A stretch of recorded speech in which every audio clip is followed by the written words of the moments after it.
Hi everyone, welcome back to Fast 2020. We're raising money for the Royal Flying Doctor Service, and I'm here with PeekingBoo, who is going to do a DancePad speed run Hello. for Splatoon. Hello. Thank you for having me here. This is gonna be a bit of a weird run. It's gonna be a bit exciting, hopefully, but most importantly, hopefully I don't go over the estimate because it's been a bit messy lately, and you're gonna see Okay, exactly why. you're the last run of the day, so we've Oh got as yeah, much time as we want. that's right. There's no pressure. It's all on you guys.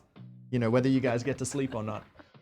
That's fine then. We'll take as long as we want. Do we have donation incentives? Maybe we can run it back. I don't know. Do a I don't reverse know. stage order. I don't know. You know what? We can just add whatever we want. We're gonna monopolize the rest of this marathon, because yeah. Okay. Um, So we're how much time do we yeah. have before we start the run? Because I may as well explain exactly what I'm going to be doing and I what actually think have we're you. 10 or 12 minutes ahead. Let me just quickly check the schedule. Okay, That sounds like too much, I but should talk real yeah. slow then. uh, we've we've got like 10 minutes. I 10 think minutes. it's meant to start at 10 past the hour. So, Okay, but well I've got yeah. 8 arrows here, so I think I can talk about each one for about a minute. So this this blue arrow here, this rotates the characters to the left on the screen. Oh wow, I need We to really already talk had a bit more, someone don't I? asking how you make this work. So actually, they're going to find this very interesting. Yeah, fair enough. But yeah, maybe you can talk a bit about in general how you have just gotten into speedrunning on DancePad, because Splatoon is not the only game you run, right? Yeah, fair enough. Okay, so we'll go into the hero's origin story. We'll cover everything here. So I played DDR a lot. You know that's something that I pretty much played from when I was 17, and I still do play it to this day. Although with Twitch's whole DMCA situation, it's a bit weird, and I don't really want to risk losing my channel over it. But somewhere along the lines, between me and a friend, we decided, you know, what would happen if we put Mario on this thing? And so I put Mario 3 onto DDR and then tried to see if I could beat it using the pads. And you know, it was a bit of a struggle. The first time I did it, I injured my shoulder because of how much I was flailing around and stuff like Gosh. that, and it was a bit of a mess. But in the end, I ended up doing it. And so then it just became a thing of, well, you know, where is the limit? How far am I going to go? And so I started doing Mario 64, Mario Sunshine, Yoshi's Island. Then I started branching out of that and doing things that are, you know, not Mario, to see if maybe I could try Cave Story, which is like a run and gun shooter game. And then yeah, it just kind of kept going from there. 2015 happened. I started watching speedrunners. I decided, well, I can already play the games with pads. Maybe I can start speedrunning with pads as well. And that's where all of this began. Anyway, cut ahead a couple of years. Now we're doing Splatoon, which is a third-person shooter slash platformer, and I have very limited controls. So what you're going to be seeing is me only turning left and right with tank controls. I'm only able to move forward with this up arrow. I can aim up and down with these arrows here, right? So what this means is that I aim left and right here. I aim up and down over here. Okay, so it's a completely... Think of it like two sticks controlling one aim. That's kind of what we're doing right now. And then down here is my squid button, but then over here is my jump button. And then in the middle of it all is my shoot button. So Splatoon's controls are a bit of a mess. And I do also have a couple more buttons along the front here. I have 6 other buttons, which are the menu buttons of DDR. But those buttons are for things that aren't part of the core gameplay. So, you know, you have like the A button to dismiss text, you have the plus button to pause, or the minus button to, you know, skip some other text boxes. The only other buttons that I do need up here are the grenade button. So every now and then you're going to see me basically fly forward from what I'm doing, smack the front of my machine to throw a grenade, and then I go back. Which, you know, kind of makes sense, right? If you're throwing a grenade, you should be using your hands. And then on top of that, there's the special weapon as well, which we use maybe once or twice in the run. But for the most part, it's just going to be a complete mess. I'm going to be I'm going to be on the floor quite a lot, literally. I won't spoil it for anyone, but stay tuned for stage 3. And yeah, that's kind of how all of this came to be, and how it's going to be for the next couple of hours. So good luck. It's awesome. I don't know why I'm wishing everyone good luck. I'm the one doing it. But good luck, everybody. We're gonna have to watch you, I guess. We're all, yeah. I guess we're probably not gonna start exactly on time. I think we can start a bit early. But like, do you have any like pre-run prep that you do for like have snacks and water on hand and? I do have water on hand, so a lot of people do ask, or not ask, they tell me to drink a lot, but they don't actually realize that I'm drinking while I'm running. So yeah, this gray cylinder here is my drink bottle. So you know, you'll see it. You don't need to worry. I'm taking care of myself. And then, you know, the post run is usually if I've done something to my neck, which happens a lot in Splatoon, then, you know, maybe a bit of Tiger Balm or a bit of, I don't know, just a heat patch or something, or a hot shower. Yeah. You know, one of those things will help. Yeah. But yeah, it is what it is. No, that's really awesome. Okay, so I will just quickly update the chat on who we are, what we're doing, and remind them that they can donate if they want any donations read out before or during the run. You can go to donate.ozspeedruns.com and let me just hit that macro in the chat. And yeah, we are raising money for the Royal Flying Doctors Service, and it's not like it's not metaphoric.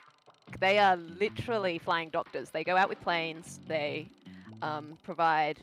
It's not just emergency like evacuation care. They also provide primary medical care to people who need it in remote and rural areas. So people who might live in rural Australia or who might be temporarily there.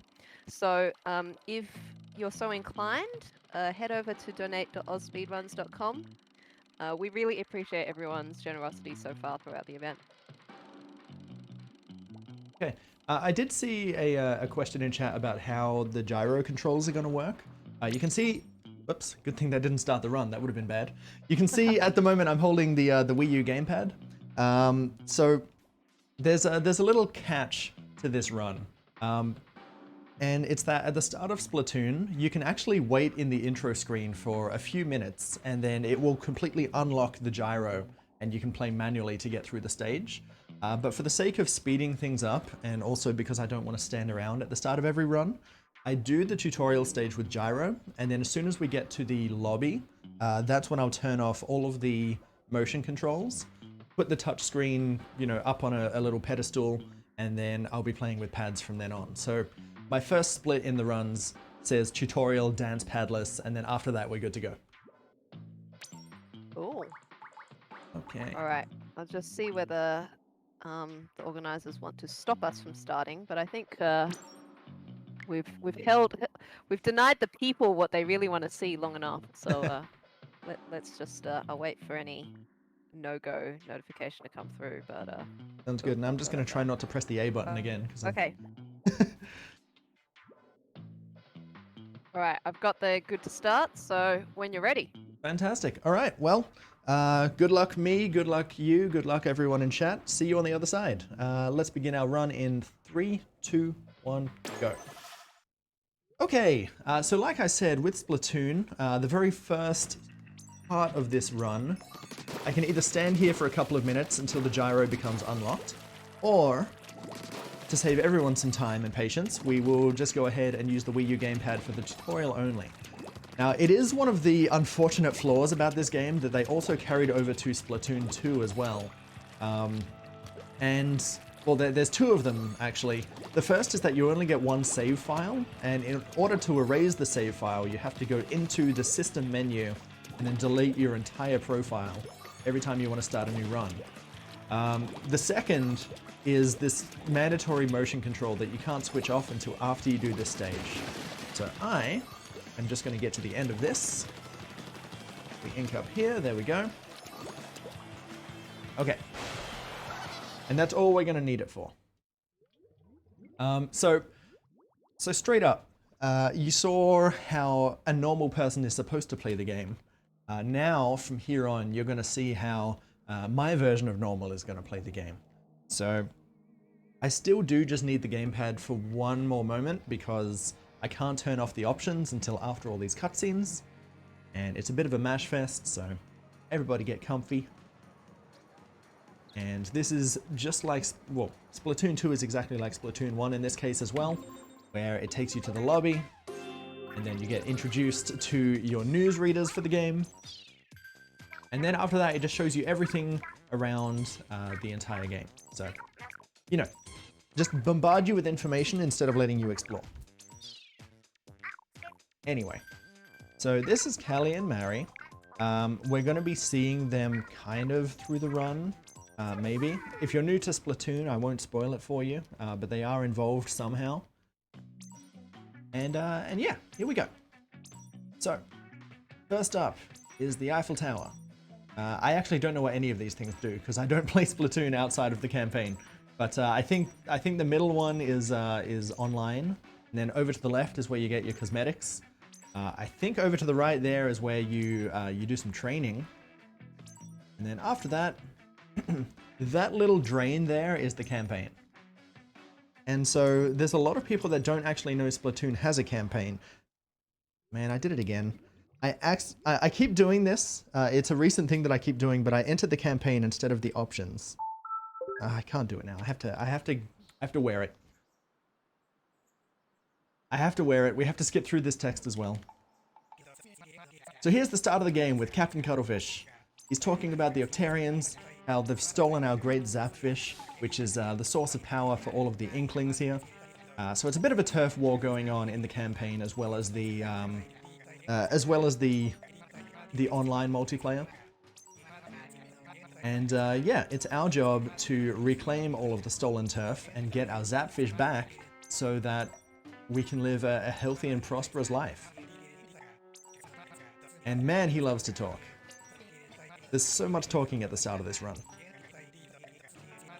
We joke about Captain Cuttlefish talking, but it's a common joke about another character in the game, which we're not going to see at all, who just rambles and rambles and rambles to the extent that in Splatoon 2 they actually gave him an option to speed through his text. Oh, I see. I actually don't know about that, so I assume that I've never seen him before either. Okay. Yeah, he's the guy who sells you weapons. He loves to ramble about each one. Oh, okay, gotcha. That would explain everything then. Okay, yeah. So I just had to go back to the lobby because I had to turn off the motion controls. That was the one thing that I didn't do before entering the campaign. Whoops. So anyway, here we are. This is Splatoon. And as you can see, all I can do is move forward. Which means that if I need to move backwards, I need to turn 180 and then go the other way. So we're going to try not to make mistakes with my turning. Oh good, okay, we've made mistakes with my turning. Don't worry, it's only the first challenge of the stage. There we go. So here we are for the next couple of hours, everybody. Get comfortable. But the way this game works is that you shoot a color, and it marks that color on the floor, and then that lets you swim through that color. And swimming is a lot faster than walking. Dang, I was supposed to get around him. Yeah, swimming is a lot faster than walking, so you want to do as much swimming as possible. Just needed to distract that guy with a grenade. And the general gist of all of these stages is that you have a bunch of enemies that are very stupid, for what it's worth. They favor grenades over you, and so they'll completely ignore you as long as there's a grenade on the screen. And all you have to do is just distract them long enough so that you can get up right in their face and blast them.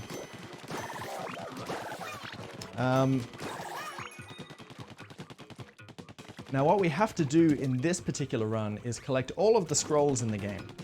And the scrolls are hidden in boxes like this throughout each stage.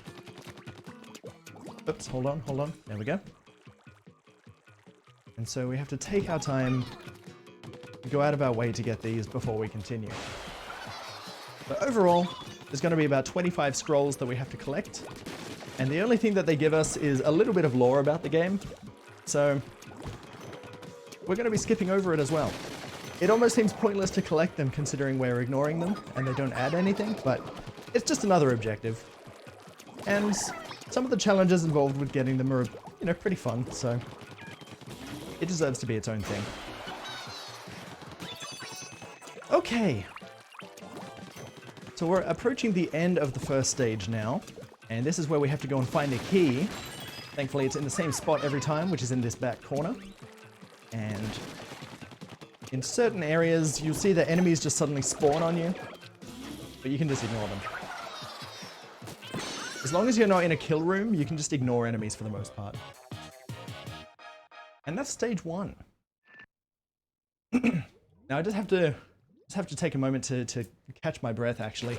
For whatever reason, whenever I start running Splatoon, it always leaves me a little bit out of breath. But then after a while, I kind of find my stride and go with it. Okay. Excuse me. So, now here we are at stage 2. Pretty much every stage also introduces a new enemy. So, or not a new enemy, but like a new element.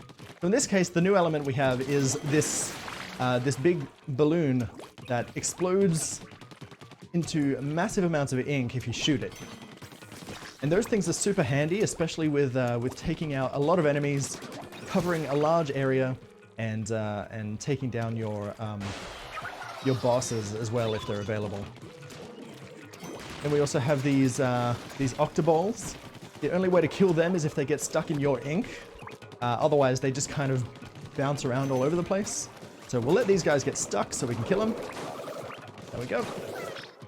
And if you chain enemies together, you start getting more and more of these fish roe, which are the orange balls that we're collecting here. And those are used as currency to unlock weapons later. So I am going to be doing that once in the run, sometime around stage 10 or so. So I need to collect as many as I can, just to make it a little easier later. Now I did mention that I can only move forward, and climbing vertical walls is actually a problem, because the only way I can move left and right is if I can rotate the camera left and right. And thankfully every wall in the game lets me get around it that way. But the very first boss of the game is all wall. He's literally wall the boss. Oh my goodness, ball, please. I'm trying to explain things. Thank you. And so, out of all the walls in... Oh my goodness, ball, please. Thank you. Out of all the walls in the game, that boss is going to be something else. And hopefully it won't cost me too much time if I mess it up, but... Anyhow, let's make a quick ink circle here so that these dudes get stuck. Kill that one, and away we go.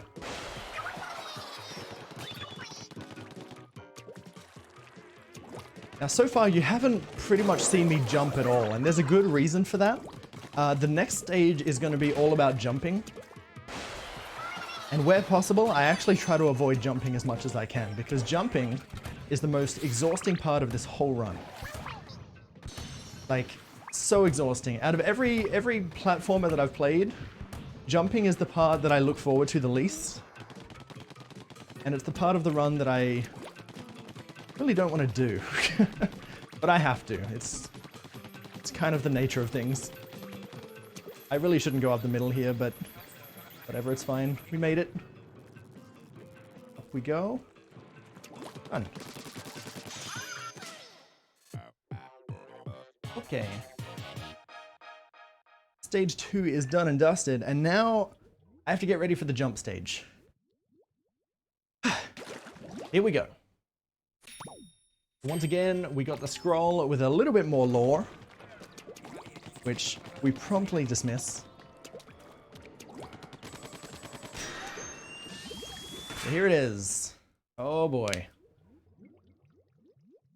Once you see me do this once, just remember that this run is going to be another hour and a half or so.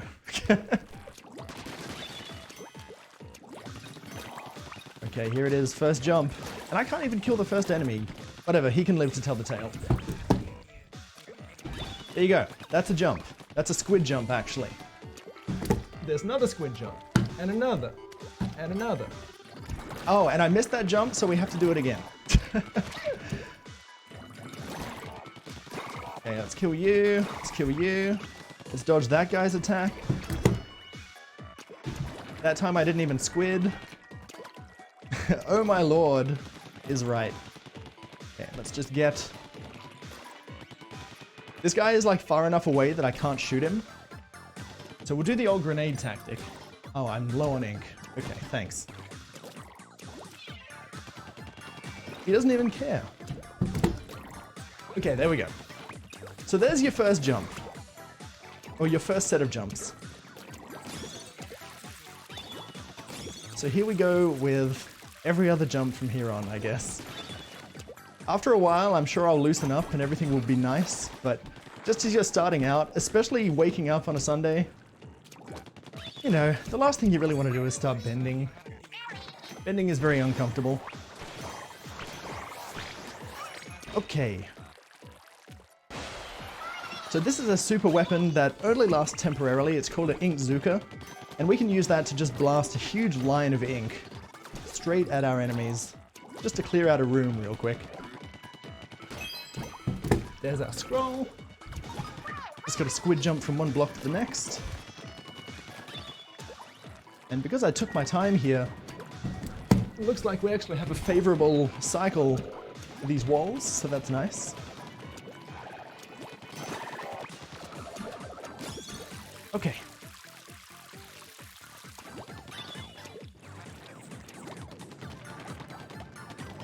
Can I get up here? I can. So you don't even need the first blocks. But in the second part, you do need the blocks.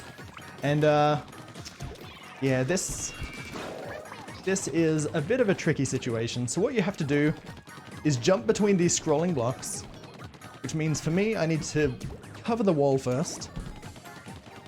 Then I need to cover the wall here. And then jump off while the block's moving. There we are. Okay. And every one of those jumps, I really shouldn't say it, but I guess I'll say it because it makes it easier to understand why I mess it up.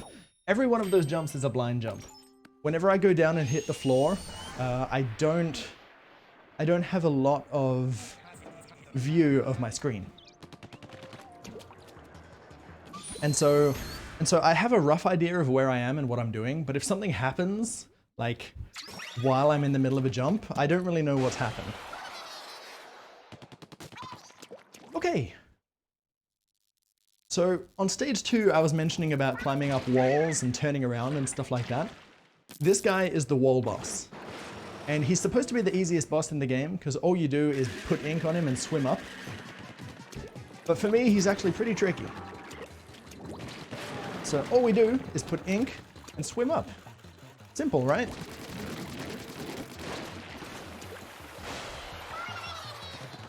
But what happens after this is that he busts away some of the panels. And so now we have to swim up in like a little zigzag pattern.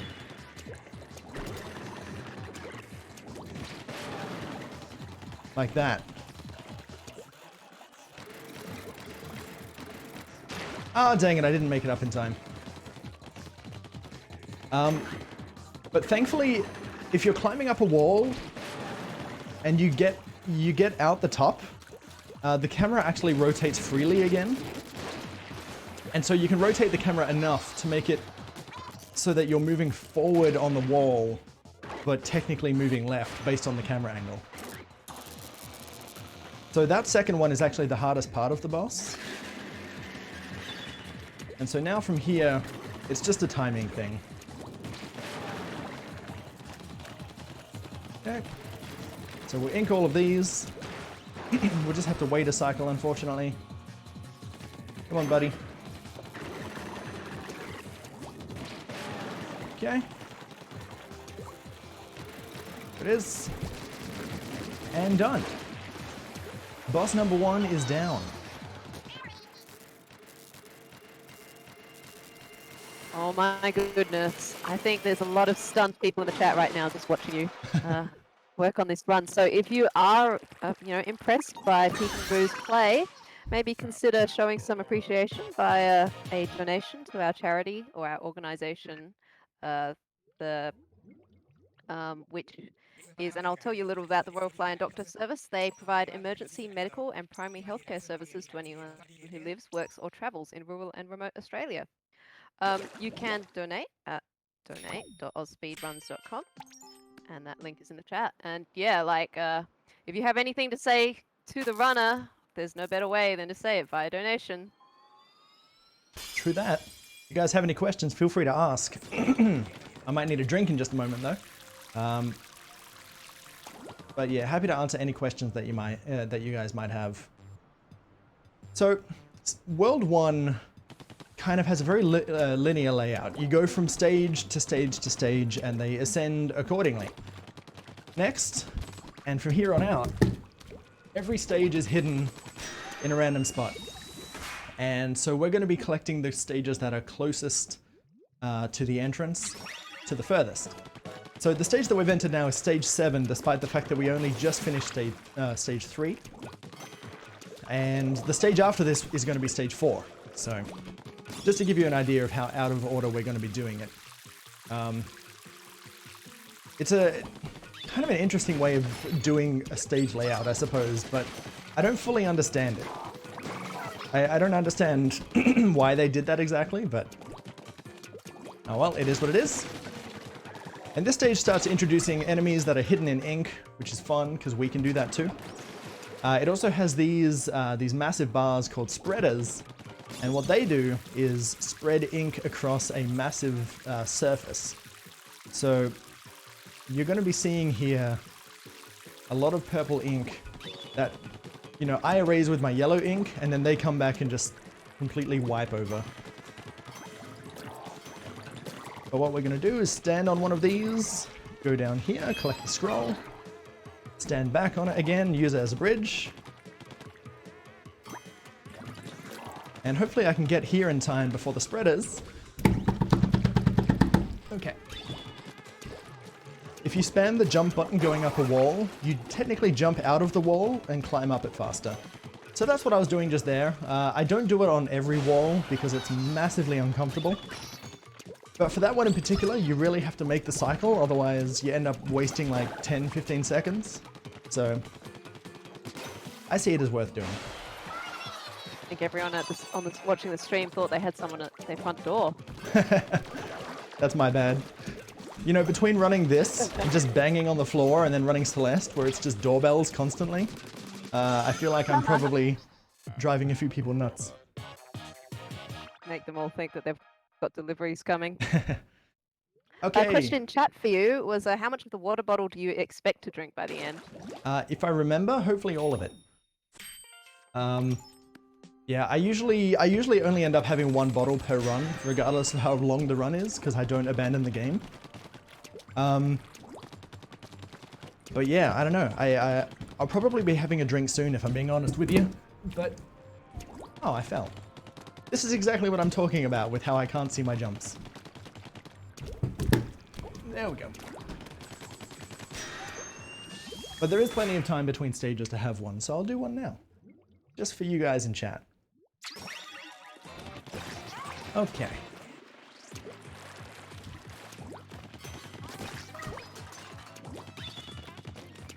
Now I've touched on it before, but a lot of the AI in this game is very silly. Like they don't have a lot of intelligence to the... I was getting to that. They don't have a lot of intelligence to them, but what they do have is a really annoying bullet spray, where sometimes they will just hit you perfectly. And it's so annoying. Oops, oops, oops, wrong buttons. Let's go again. There we go. And yeah, that dude that killed me just decided to make an idiot out of me. So, thanks, buddy. But that seems like a perfect time to touch on the fact that you don't really have a live system in this game. What you do have is 3 lives. You start... No, not 3 lives, sorry, 3 chances. I guess that's the best way to put it. You have 3 chances, which are your little blocks at the top left of the screen. Now, every time you die, one of those blocks goes away. Oh, please hit. Oh, man. And so now I'm down to 1 block. So if I die again, instead of restarting from the checkpoint, we have to start from the beginning of the stage. Now this doesn't happen often, so you guys might get to see extra content. Oh boy. Okay, we're safe. And every time you reach a new checkpoint, you get one block back. So this is a checkpoint here. We get another block, gives us another chance, and away we go. Okay. So this is what I'm talking about with the AI being stupid. Like, as long as you follow the same movement path there, they never hit you at all. That's another checkpoint, so we're back to full bars. Let's ignore these guys.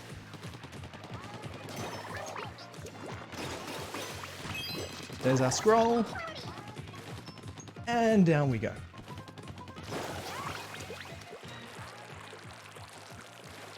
So, aside from the deaths, that was an okay stage.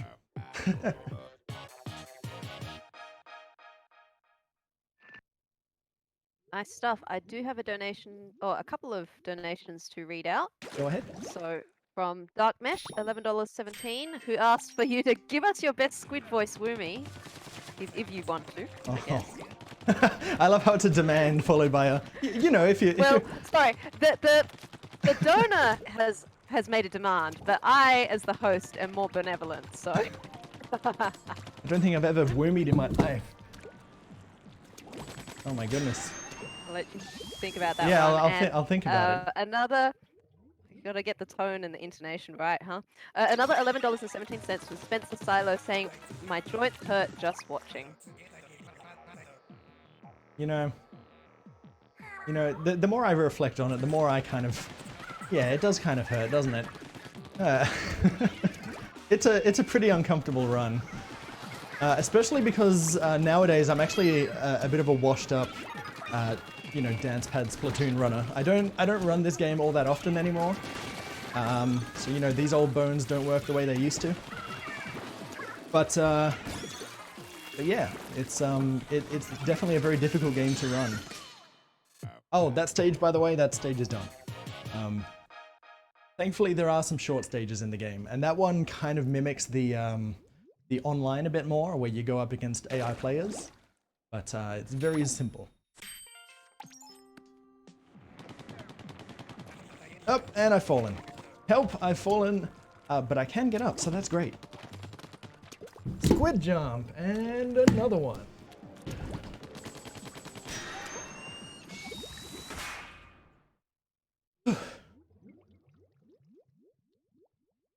Question in the chat: do you ever reset runs, or to save your strength, do you only run only one run per day or stream? Okay, so that's actually a good question. So I don't reset runs, but it's not to save my strength. It's because of what I mentioned at the start of the run, where if you... What am I trying... Wow, I died again. I should stop getting distracted by my words. If you reset a run in this game, in order to start a new game, what you have to do, in my case anyway, is reset the console, go into the settings menu and destroy your save data, because that's the only way to start a new game in Splatoon. But then I also have to like open up my homebrew applications and connect the DancePad to it again. Like there's a whole process involved with it basically. And the whole thing I think takes about 5 to 7 minutes, which means if I ever want to reset a run, that's how much time I have to spend just to start a new game. And I don't know, sometimes I'd rather just no reset and try to actually do better at the end of the game the next time. So you guys might recognize this stage as the tutorial stage that we just did a moment ago. So it has been recycled for the purpose of an ink striker, which is of course this massive strike of ink that's falling down on me unless I keep moving. Now thankfully it's a very easy thing to manipulate. Don't kill me, thank you. It's a very easy thing to manipulate. If you're moving fast enough, you don't need to worry about it. But now we've got to kill the dude that's causing all of those ink strikes. And the best way to do that is to go left, around the corner. Get away from me. Oh, okay, he's doing a dance. I'm back. And yeah, this dude just likes to run. Unlike all the other enemies that just go straight at you, that dude runs away from you and makes it very difficult to kill him. Okay.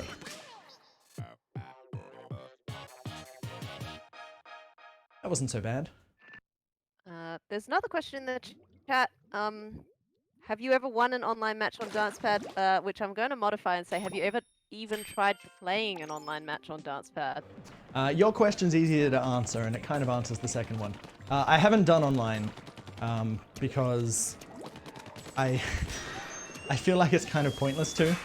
Like the thing about online, as far as I understand, is that like, you know, I could get the odd kill here and there, or I could cover some turf, but I don't think it's too hard to say whether or not I would be able to win a match because it's so team focused, right? Like, would you agree with that? I think, I don't know, as someone who plays Splatoon, like, there are definitely things you can achieve apart from the team, but being aware of your team is an important skill. Yeah. I mean, I also say this as someone who did play some ranked matches with 2 gamepads at the same time, controlling both, where half of the time I wasn't controlling one of the gamepads and still got wins, so anything's possible? Fair, fair. But yeah, I don't know, just, I guess the way that I looked at it was that, like, you know, I could probably get a kill on someone, I could probably cover some turf, but like, as far as saying like, yes, I won because I was using dance pads, it would be too hard to say because, you know, it's so dependent on whether my team carried me or not, you know what I mean? Yeah, yeah.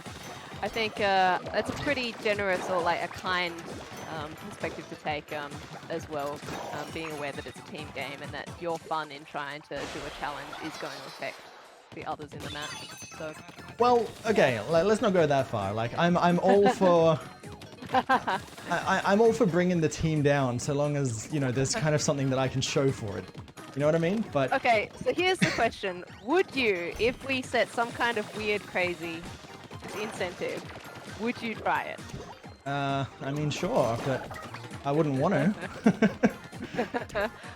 Alright, well, I guess we'll see whether the management decide to set a large enough incentive that you'll probably be safe. Is online does online for the Wii U, is that still up? I don't even know if it is, right? Yes. Oh, it is, wow. Yeah. Interesting. Splatoon is still up, yeah. Interesting, okay. Oh, I'm low on ink, oh dang. And if you're lucky, management won't be listening, so... oh no, management says you can set an amount if you like. So just for context, our overall, what we've raised is 6,374. If you wish to set a number, I guess that's up to you, but you know. Oh man, I feel like I'm under a lot of pressure here now. So okay, so a really big number. No, there is one. We're behind you. There is one small caveat to it, and it's that I don't know if I can actually go online with this Wii U because it does have homebrew stuff on it, and I know that Nintendo has. I know Nintendo does have some stuff where, you know, they either detect custom firmware or what have you, and, you know, potentially they could ban my Nintendo account, which I think is also linked to my Switch account. So for my own safety and I guess for the future of my own stream and content, I can't really run that risk. You know what I mean? Yeah, yeah, that's fair. I think an abundance of caution is fair enough. Because yeah, like I'm definitely keen for something like that. And if it was like Splatoon 2, which doesn't use homebrew to connect to the Switch, I could probably do that instead. But yeah, for Splatoon 1, because there is, you know, custom stuff on here, I don't want Nintendo to, you know, unleash the beast like they have been recently. Absolutely fair enough. So, yep. I'm sorry, chat. I hope you guys understand. They've been very nice about it. Don't worry. Okay. Okay, so anyway, back to the video game that we've definitely been playing well, and there's been nothing wrong happening at all. We are now in stage 5, which is the last stage that we play in World 2, despite there being like, I don't know, 9 stages total. So, this stage is all about sponges. And so every time I shoot a sponge, it grows bigger, and every time the enemy shoots a sponge, it grows smaller. Very simple concept, but the enemy is very annoying, so we'll see what they do to me. Let's find out. Because sometimes when you hit an enemy, they either keep moving forward, or they do the annoying thing where they just bounce off your bullets in a random direction. And then I have to try and re-aim at them and stuff like that. Okay. And shoot that one. Good stuff. So from here, I should just have a nice, clean entrance to the exit. Alright, nobody saw that. I saw just as I went down to do that jump that I hit the corner of the block and then I didn't know how to time it. So, just like that, a blind squid jump can cost you everything. Okay. Here we go again. This time I'll try to stay away from the corners of the blocks. So we'll go here. There it is.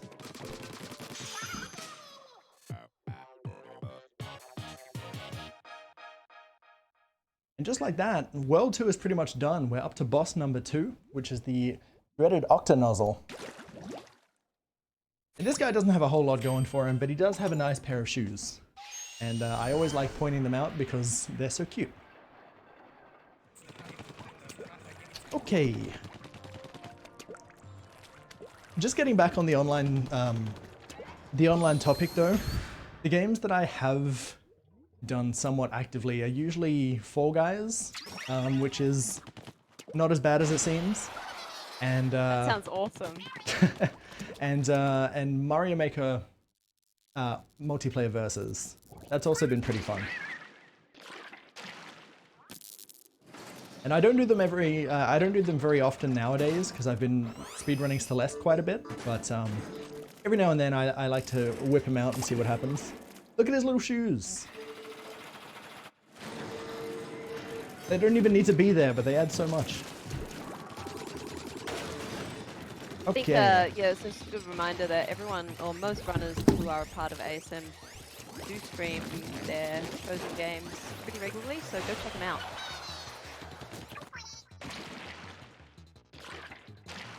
Okay. So this guy is very simple. Very simple dude. He's got little tentacles that pop out there, and all you got to do is shoot them like little targets. There you go. That one's down. He's got another one hidden behind him. Okay, I nearly died trying to cut corners.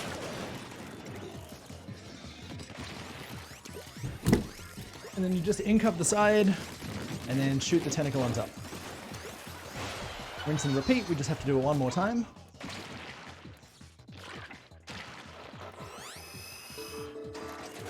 Okay. Alright, here we go. Final attack.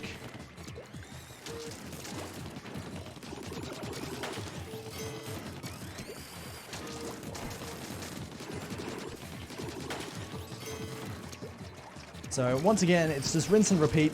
The first attack had 1 tentacle. The second had 2. Now this one has 4. All we have to do is just get around each side of him, and then ink up the side, and jump again, and shoot, and we're good. Oh man. Alright, and that is boss number 2 done and dusted. And if you guys are wondering, the scroll actually appears just before the exit. It's just normally it gets hidden by the explosion there, so you don't really see it.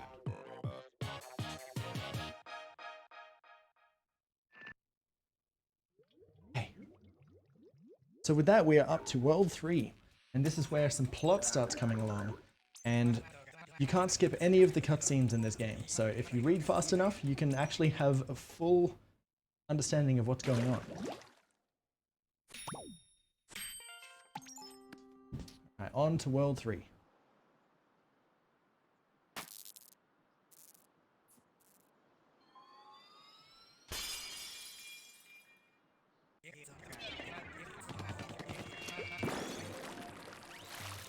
I saw someone ask if I'm the only DancePad runner. So as far as I know, for this game, yes. For a lot of games, yes, actually. There are people that do play with pads every now and then. So like you have Ace of Arrows that I know does a lot of like 2D side scrollers because they use a single DancePad. And then every now and then you have people that just kind of do their own challenges with a pad. And you know that ranges from anything from you know, like Dark Souls runs like Luality. I know that Rudism did like grinding World of Warcraft to level 100 with dance pads. You know, there's all sorts of stuff like that you can do, or that people have done. But as far as speedruns go, I don't know of many that do it actively. Oh no. Okay, we live. Okay, so this is probably the... this is one of the more unique stages in the game, because all of the ground is invisible until you spray ink on it. And on top of that, it has a really nice ink color that I wish they used more. Dang, I didn't get her again. So I have to take out these two octocopters before they do bad things to me. And I have to wait for her to stop shooting, because otherwise she jumps around and just completely destroys me.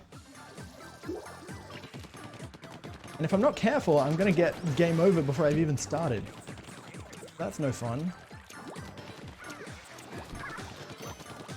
Come on. Okay, good. I'll take the damage.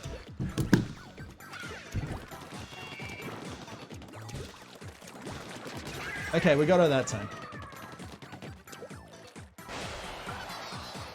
Those Octolings, they just hang around the corner, and they're so hard to hit. Because as soon as you go near them, they just kind of jump around, and this is why I don't do online, because normal people jump around. So you mentioned taking damage earlier, but we've only talked about, so you've only talked about the lives in the top left. And there's no health bar, so how do you know when you're hurt? True. And see, this is why we needed a Splatoon player actually, you know, asking those questions, because I sure forgot about it. So whenever I get hit by an attack, you'll see the edges of my screen start filling up with the opposing ink's color. And what that basically means is that, well, that's the damage that I'm taking. And if too much of my screen gets filled up with ink, then I explode the same way that they do. And the way you heal yourself is to either stand there doing nothing, or to swim in your own ink. Now, most attacks, they make it so that when you get hit by one, you're pretty much, for use of a better word, half dead. And then when you get hit by another one, that's when you die.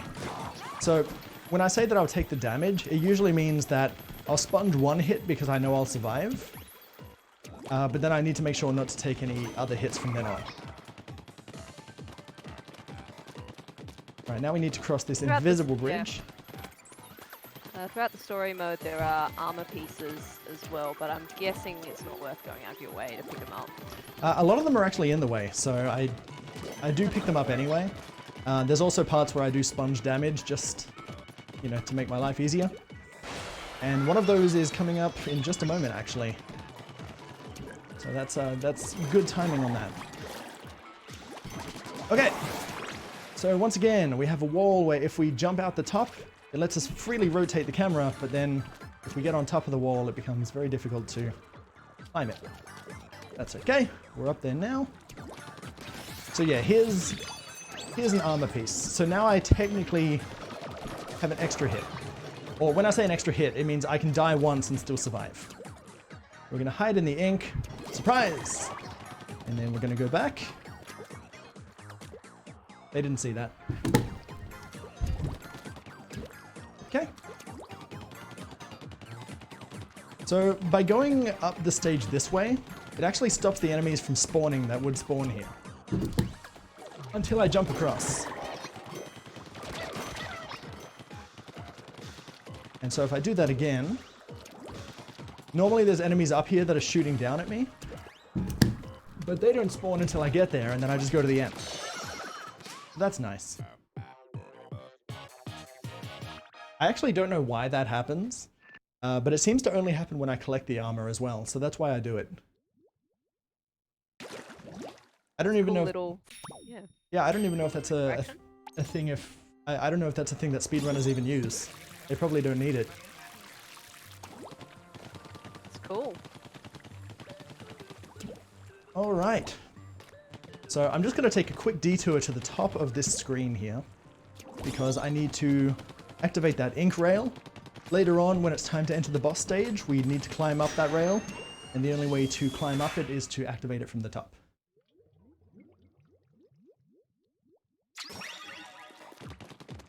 Stage 13.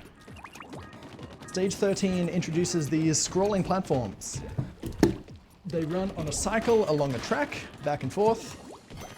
Very simple to predict, but you make one mistake, you pretty much miss a cycle, and then everything becomes pain. So let's see what happens. One thing I also haven't touched upon either is that you see a lot of netting and grates, like this. You can pass through these surfaces. Whoops. You can pass through those surfaces if you turn into a squid. So if you ever see me just walking around and not spraying the floor or you know, going into squid form to move faster, it's because if I do, I'll fall through the grates and die.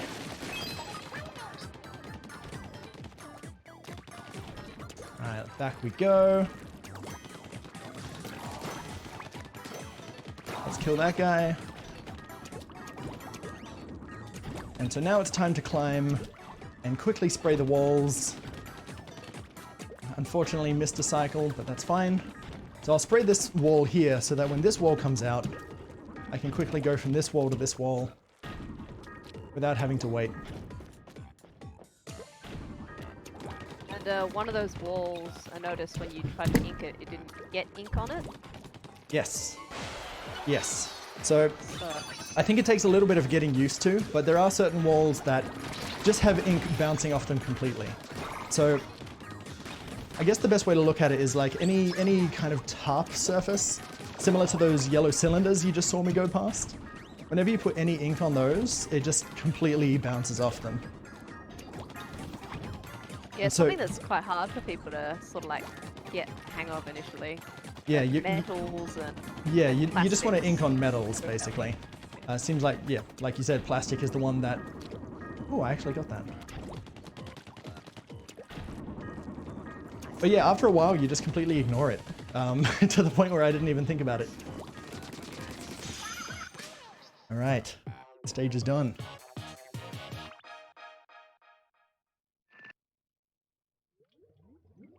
Up next, we're doing stage number 14.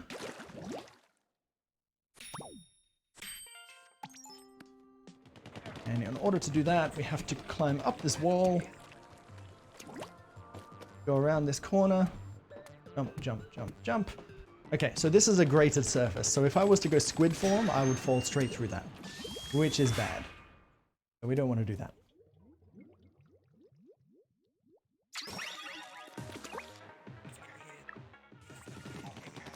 So in pretty much every world after the first, you're going to have one stage that's basically an Octoling stage, which is this here, which is the equivalent of doing multiplayer. And then you're also going to have one Ink Striker stage. So this is the Octoling stage for World 3. You can pretty much just ignore all of the Octolings, and once you get up on this surface here, they completely ignore you. So there you go, that's the scroll. I'll just go back the way I came.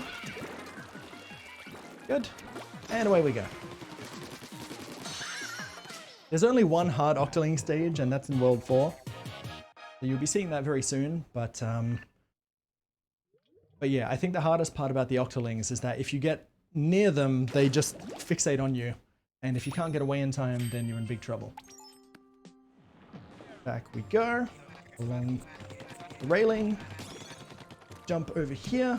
Land on that ink rail there. Okay. Now I've been keeping an eye on my row count, which is the fish eggs at the top right. So I need to get to 600 in order to upgrade my stuff. Please be good RNG today. Thank you. All right. So these guys that are moving around this maze here are called flooders, and what they do is every time they reach a corner, or a junction I should say, they decide whether they want to keep moving forward or just go in one of the other directions available to them. And depending on the luck you get, you can end up following them around a lot more than you actually intend to.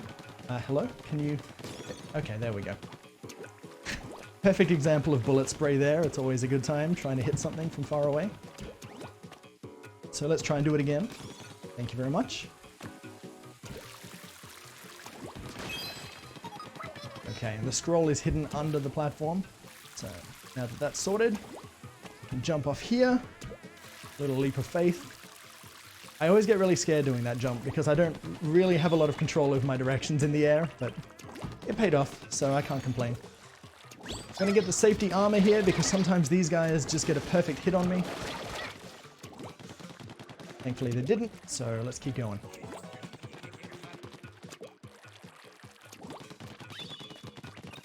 Okay. Now thankfully this game is super generous with its checkpoints. Like, you very rarely have to do a lot of backtracking, which is great. Means there is not much downtime whatsoever. Okay. So we got the key so that we can climb up here. And I'm just going to ignore all of these dudes again. Such is the way. Alright, and now we're up to the RNG maze. And what I have to do is find an enemy... How dare you? I have to find an enemy that's hidden in the ink. Unfortunately, the enemy is hidden inside this flutter right now. It's hidden between two flutters, actually. 3 for that matter. So what I can see that you guys can't is all of these flutters on the Wii U touchscreen. Okay. Oh my goodness, please, dudes. And we have an enemy that's hidden in ink approaching right here. There he is. And they decided to box themselves between 3 of those flutters, preventing me from getting to them. So that can easily cost you about 30 seconds or so. Which, you know, unfortunately kind of happened there. But hey, that's that stage. The only other stage like that is in stage 5. Sorry, world 5. And it's just as RNG heavy. But it happens. Okay. Alright, so unfortunately I'm at 595 instead of the 600 that I needed. So we have to do another stage, unfortunately. And it doesn't cost me a lot of time, but it would have been nice to have at the very end of this stage, because having an increased fire rate and ink capacity, you know, it's never a detriment to you. It's always helpful. But stage number 10 here is just a very simple one. It's completely based around the ink rails. So these things here that I jump into, that look like they're made of cheese. Okay, I made it up. And all I have to do is shoot one of these nodes here to activate the rail to the next area. And that's all it is. That's honestly all it is. So let's do it again. Let's get out of here. Go up to the next node, get a checkpoint, activate another ink rail, and away we go. So yeah, pretty basic stuff, but oops. But if you do something like that where you don't kill the enemy, then who knows what's going to happen. Okay. There's a question in the chat which we might have addressed a bit before starting to run, but how long did it take to get used to playing games on a DancePad? So you never truly get used to this stuff, honestly. Like, each game is its own thing. So I got very used to playing Mario games pretty quickly. And then every now and then what I try to do is something, you know, a little different, just to see how it feels. And depending on the type of game, it could take anywhere from like just a single session to, well, never really. And Splatoon is kind of one of those games, I want to say. Like, I've never truly gotten used to the controls for Splatoon. It always feels uncomfortable. But, oh boy.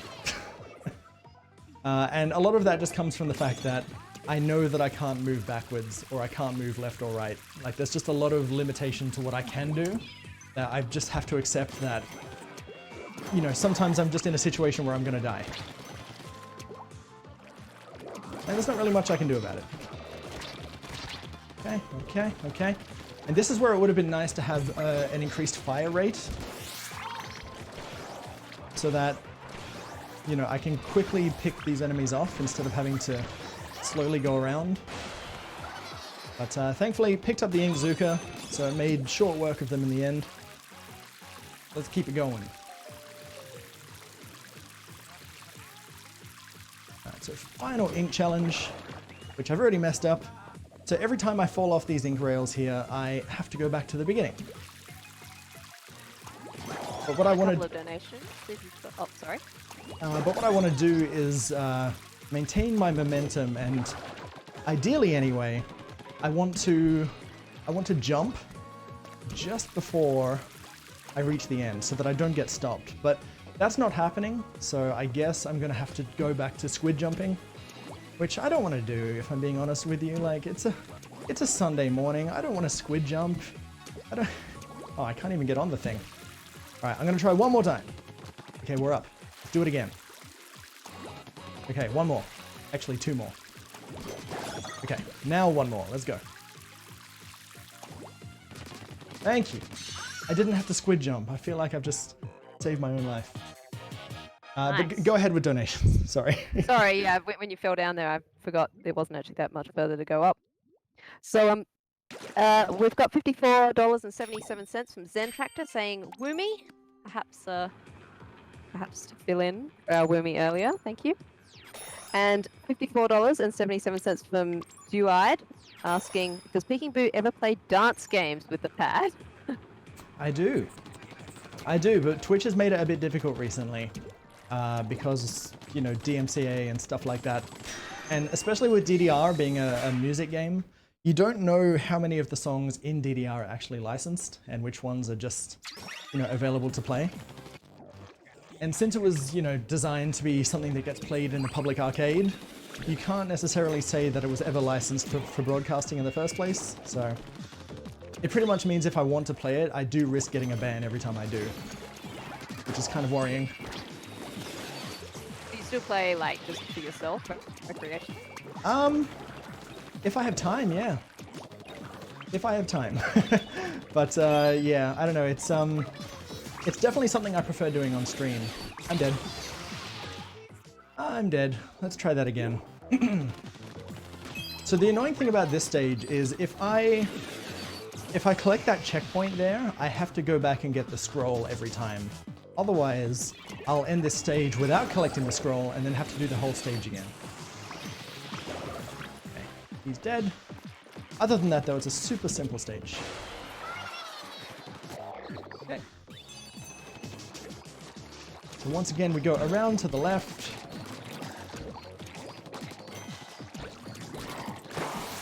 Just cover him in goo, and we're done.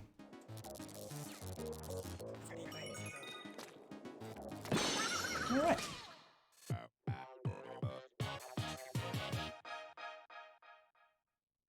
But yeah, like, I don't know, DDR's a weird one. Like, I feel like my best course of action is to either stream on an alt account or to stream on a different platform, so that if I do get banned, it doesn't affect what I'm doing on Twitch. It's one of those, like, you know, two wrongs don't make a right sort of thing, but what else can you really do? Okay, well, we've done with every stage now in World 3, so it's time for the boss. And this boss is a really interesting one to look at. I always like pointing this out every time I play, because out of all the other bosses that jump around and do silly stuff, this one probably does the most confusing of all of them.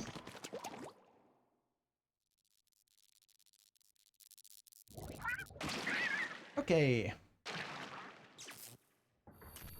So we are going up against the Octaworl, which is a... Would you say it's an oyster or a clam? A mollusk of some kind. Yeah, let's just go with that. Let's just go with that. Yeah. Okay, so all this dude does is spin around in a circle, so we're going to do the same. Actually, I'll just ink there, and I'll ink there. 1, 2, 3. He charges at us. Okay, now pay attention, right? You see that he's in the middle and we're on the outer edge, okay? That's just how we ended up. So he's in the middle, and he jumps up. He's on the outer edge. Okay, so he's on the outer edge. It pans back to the middle. You can see no one's in the middle, and then we're in the middle. So ain't that fun? And like, it's the only boss fight that does that. 2. I was gonna mention a lot of these bosses are based on technology and stuff like I think one that we may be seeing coming up later, like being a microphone or something. So maybe this one's a disco ball. I can see that. I can see that. What else it might be?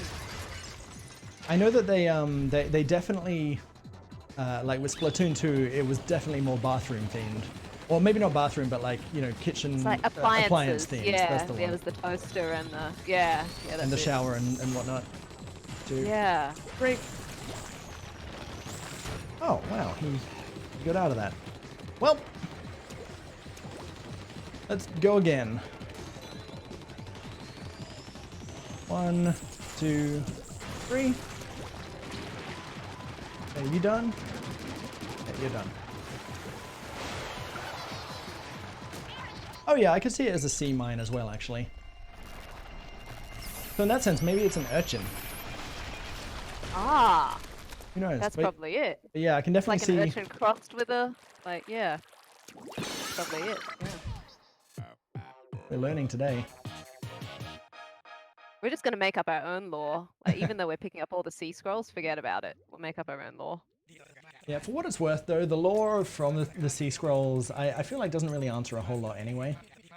It's a lot of backstory stuff and a hidden hint at a totally, like, they don't tell you anything about this, but in the Battle Dojo, there's like the side game where you can play a player versus, like, couch versus. Okay. You can tie a Wiimote to a Wii U controller, like the Procon, together to get gyro controls on a controller that doesn't have gyro. And the only hint they give about this is in one of the Sea Scrolls where you see like a human skeleton and one of these concocted Wii U controller Wiimote things I see. in the picture. Interesting. There's no instruction about it at all. I do remember seeing stuff like that, you know, with people, you know, kind of jerry-rigging it up themselves, but I guess that's where they got it from, right? Yeah, like they may have made like one tweet about it on the like most players aren't going to look to Twitter to find out how to do this. So yeah, absolutely, yeah. Okay, so I say this with sadness. This is the hardest world in the game, World 4. And I say it with sadness because it's it always sucks playing the hardest world and then having to do another world after it. But yeah, World 4, in any percent it's great because it gets completely skipped. But in Splatoon, all scrolls, you have to do it. You have to do every stage to get every scroll. And yeah, World 4 is not a pretty one. That's right, yeah. I was going to ask about whether you were going to skip it, but of course we're going to need the scrolls. Okay, I actually got on there, wow. Let's just... no! Okay. That's what I meant by 2 hits and you're dead. So, as soon as I took the first hit, and the other guy was readying up for the second one, you know, I thought maybe I could get away with it, but alas. Okay, so let's take our time here. I'm gonna run along here, try to ink some of the surface over here real quick. Good. And go back.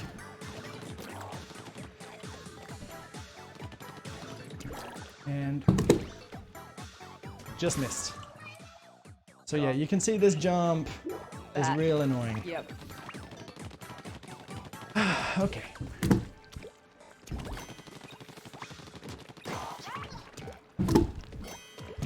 Okay. While you're working on this one, I might just give another shout out to the organisation that we're supporting for this speedrun marathon.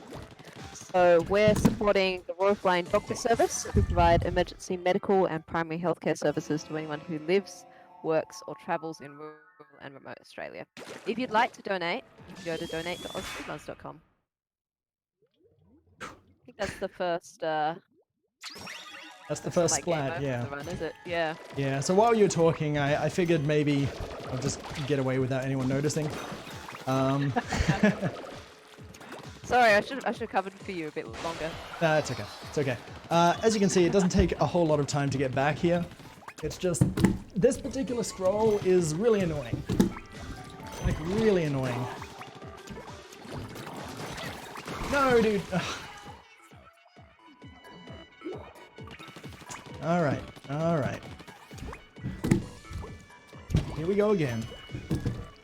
There's just so many squid jumps, man. That's all it is. Okay, good. I'm gonna get this guy because I don't trust any of these anymore. Wow, he still got me even though he died. Alright. Why did I go for that? Why did I do that?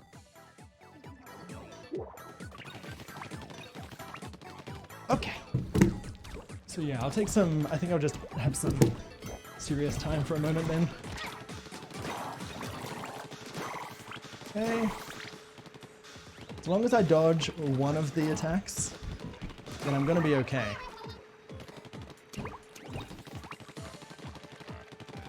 Okay, good.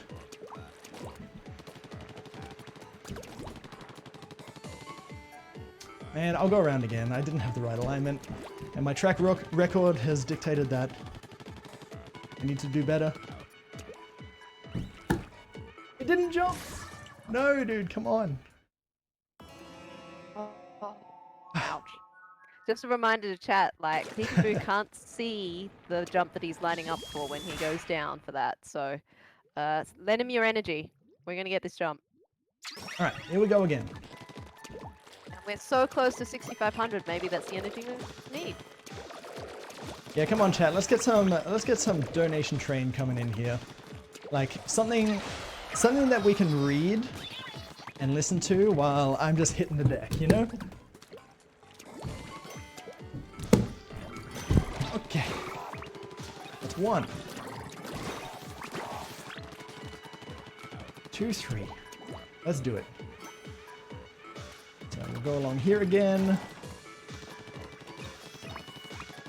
Gonna ink this surface nice and good.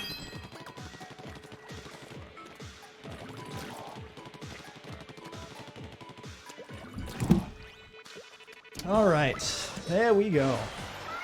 Nice. It worked, guys. The energy you gave. So all of that for one Worked scroll. out. But you're not off the hook for donations either, so Off the hook. giving energy is only part of it. Oh my gosh. Everyone that's never played Splatoon 2 is just like, huh? Okay. Alright, so yeah, we're back to our regular programming of playing the video game without dying. So, let's go. Just gonna take a moment to catch my breath. Like, all of those squid jumps that I'm doing is kind of like doing burpees. And they're not comfortable, man. I mean, can you imagine turning your whole body into liquefied form and then coming back up as a solid being? I don't even know if you're talking about me or the character. Okay, here we go.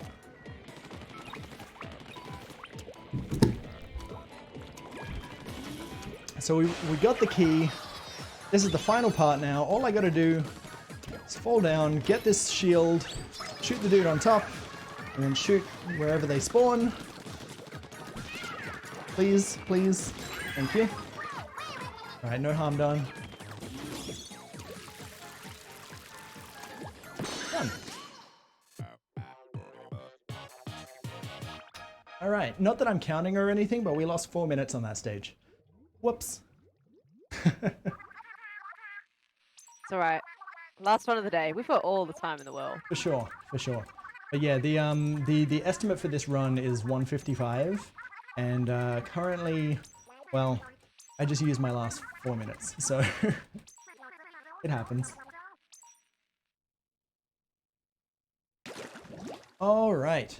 Now that stage 18 is done and we can put that behind us, well, we kind of can't. Like I said, World 4 is the hardest world. It's full of stages that are just plain difficult to navigate / annoying. Oops. Oops, there it goes. And that was only the first stage in World 4. So here we go with propellers. You've seen propellers before where they lift platforms up. Now they're going to be pushing platforms in and out.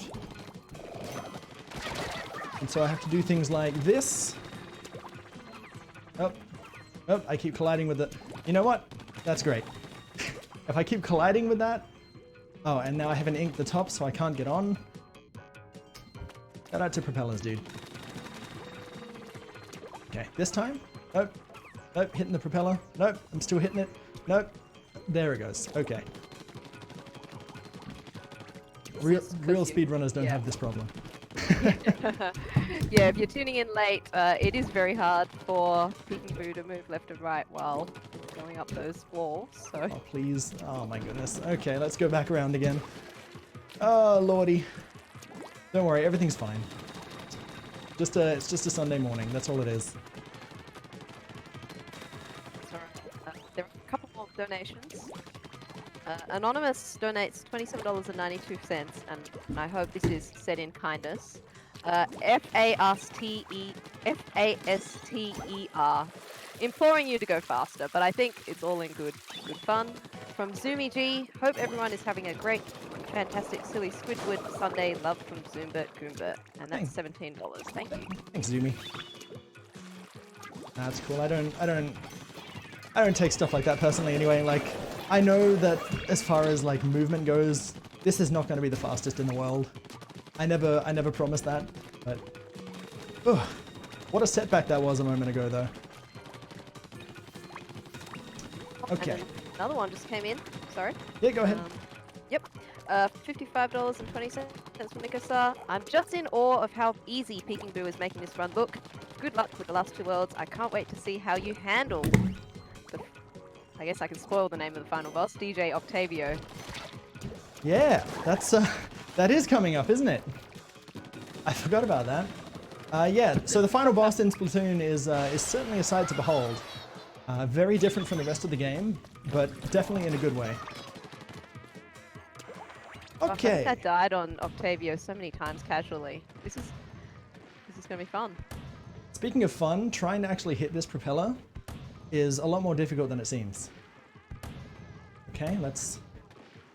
Alright. Let's just... Right there, maybe? Oh, hey, there it goes. Look at that.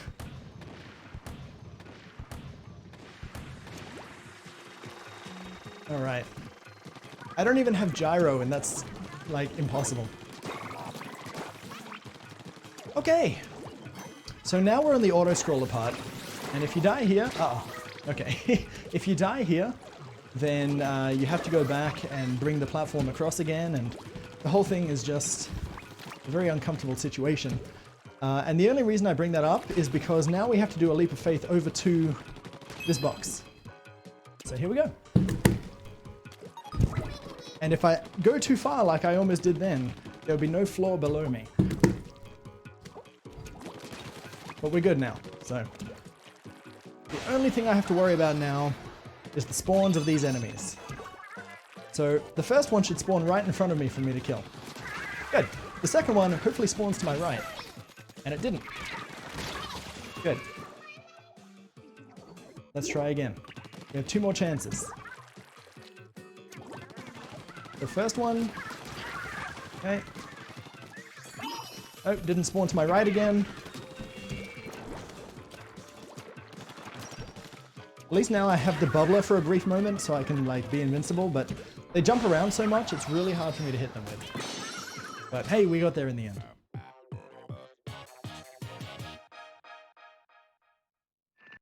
Good stuff. So from here, we're up to stage 20.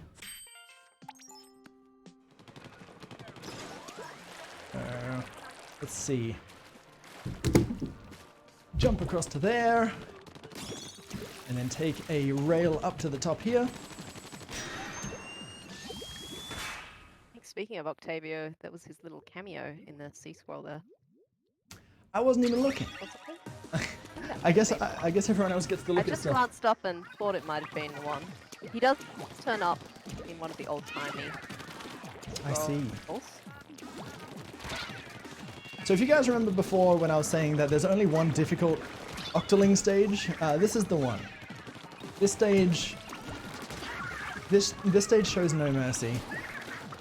Even though it looks like here they're just completely ignoring me, that's like the one easy part of this stage. It's the very end of this area that causes all the problems. So I'm going to go around here and collect this bubbler so that I can be invincible for a brief period of time. Okay, I'll just ignore her. Okay. Let's get on up here, please. Please and thank you, please. Okay, good. So now we get the scroll, which lands us back on the rails, so we'll go left again.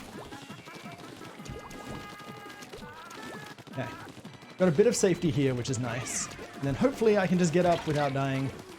Good. But yeah, I grabbed that piece of armor because they just tear through you sometimes.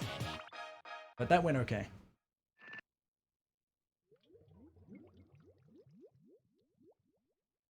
Okay.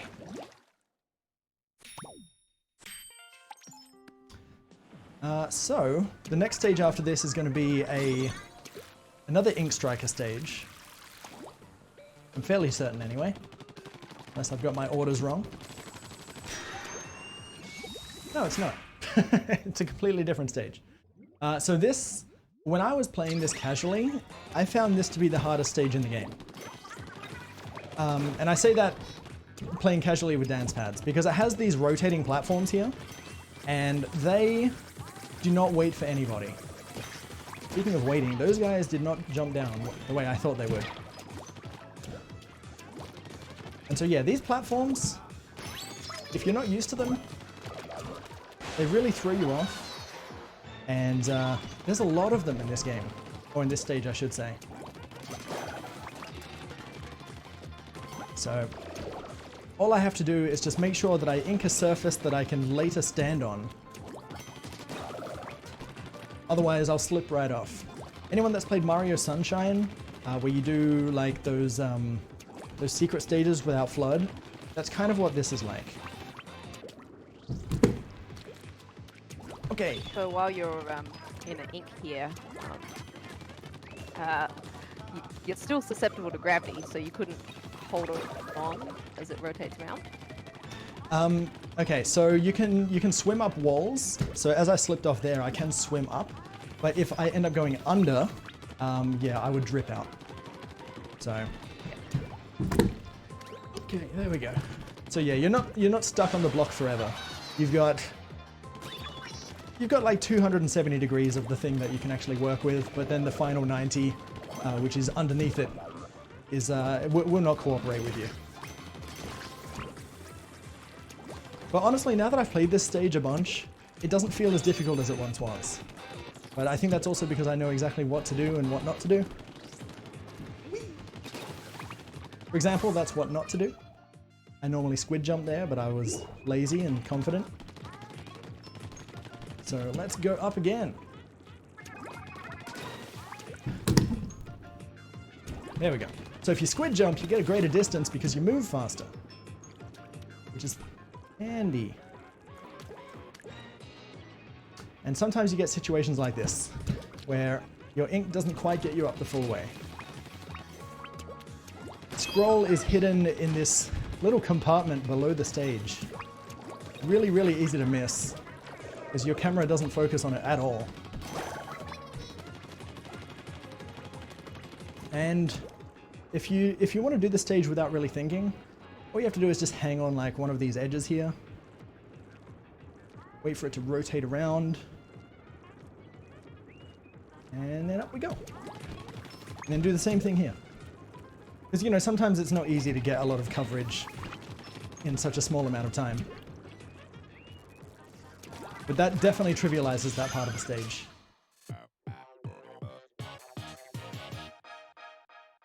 Good stuff.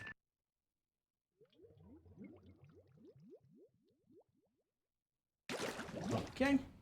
I think we have 2 more stages left of World 4. So we're going to ignore that ink rail and take the propeller. This ink rail. And then this ink rail takes us up to the top. And then we have to drop through this grate. And now we're doing the Ink Striker stage, I'm fairly certain. Yep. Yes. Okay, cool, cool, cool. Propose the title, so... Yeah, so all of the Ink Striker stages, their acronyms spell UFO, but it's always something like, you know, unidentified flying object, and then another one will be like, I don't know, like undeniable flailing octopus or something. You know, it's something like that, but they do it for every single world. Drop your best UFO acronyms in the chat. Yes, folks, you know, come up with the best one. Okay. So we have to get this scroll, and now we've been cornered. Okay, it's alright, I survived. Thankfully circles do not fit in corners very well, so I was able to dodge that ink strike.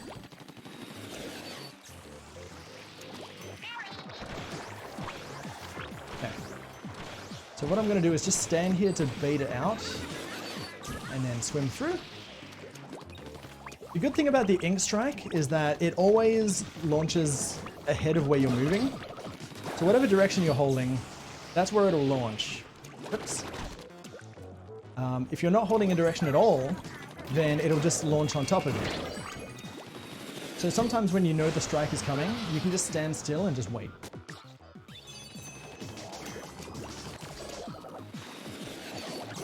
Now we're at the hardest Ink Striker boss area.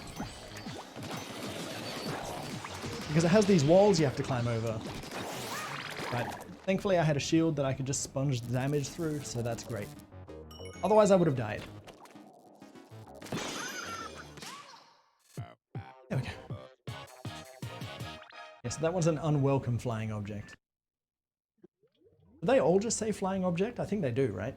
Just the first word? It's flying object, yeah. Okay. Okay. Alright. 1 stage to go. See, chat, World 4 wasn't that bad. Remember, we didn't lose all those minutes and didn't feel bad about ourselves. Nothing bad happened. World 4 is home to this one annoying stage, though. And, I mean, okay, it's annoying, but I think it's also a pretty cool stage. So this is the sniper stage. And the main enemy introduces these Octa snipers here, which are very slow, but you know, they cover a lot of ground and they deal a lot of damage to you, so you don't want to get hit by them all that much. Thankfully, for the most part, you can just kind of ignore them. Okay, and all I was trying to do there was make that cycle, so that's great. But yeah, you can jump their shots for the most part, depending on the angle they're shooting you at. And all in all, they're just really, I don't know, they're just really easy to deal with. The only time they become a problem is when there's multiples of them, such as here. But even then, as soon as you get rid of one, they're no longer a problem.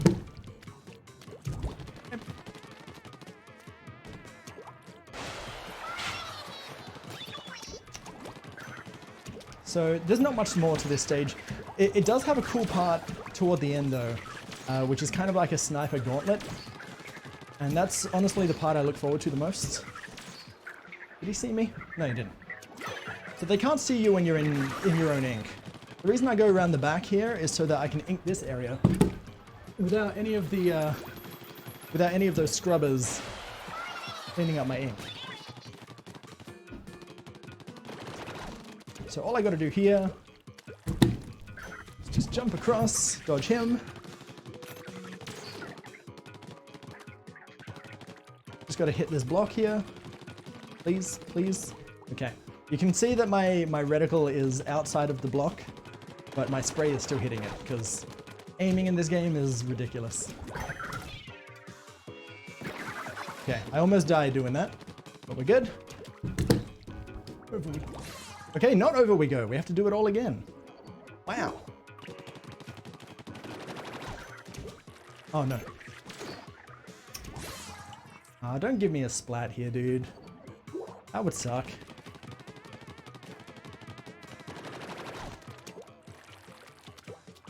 Alright.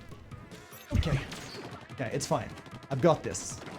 You got this. I've got this. It's the last run of the day. There's no pressure on me. It's all on you guys. Okay. Good. This time. Good. Okay. So now we get a checkpoint back, which means that I have 2 lives to do this last part. But given my track record, I am going to get this armor here, just in case. So now if I get hit once, it doesn't matter. But yeah, this area is fun because the snipers are really bad. Hey, look at them, there's so many of them and they can't do anything. Oh no, they got me.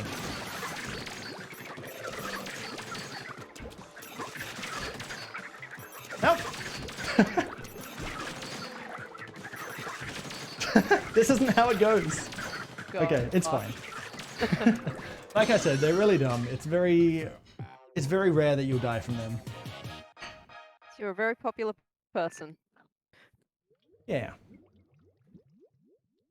But yeah, despite having 3 snipers aiming directly at me, just nothing bad happened. Okay. The boss kettle is open. Any streamers out there that are a fan of their Blue Yeti microphone, but have, may have upgraded to something else and flushed it down the toilet, this is what happens. Okay, so make sure you give your microphones a good home, because you never know what will happen. Phew. All right. Didn't know that Blue Yetis had teeth. I think they just picked them up along the way, honestly.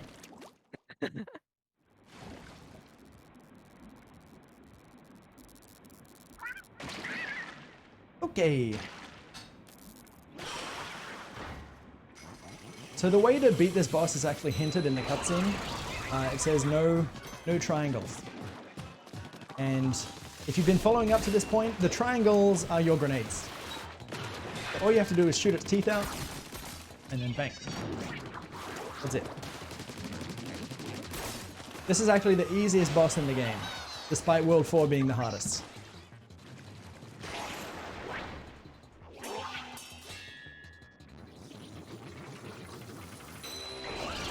Okay, so we'll repeat that a couple more times. All I have to do is swim right up to it, shoot its first tooth out, aim up a little higher, and then just stand there and shoot.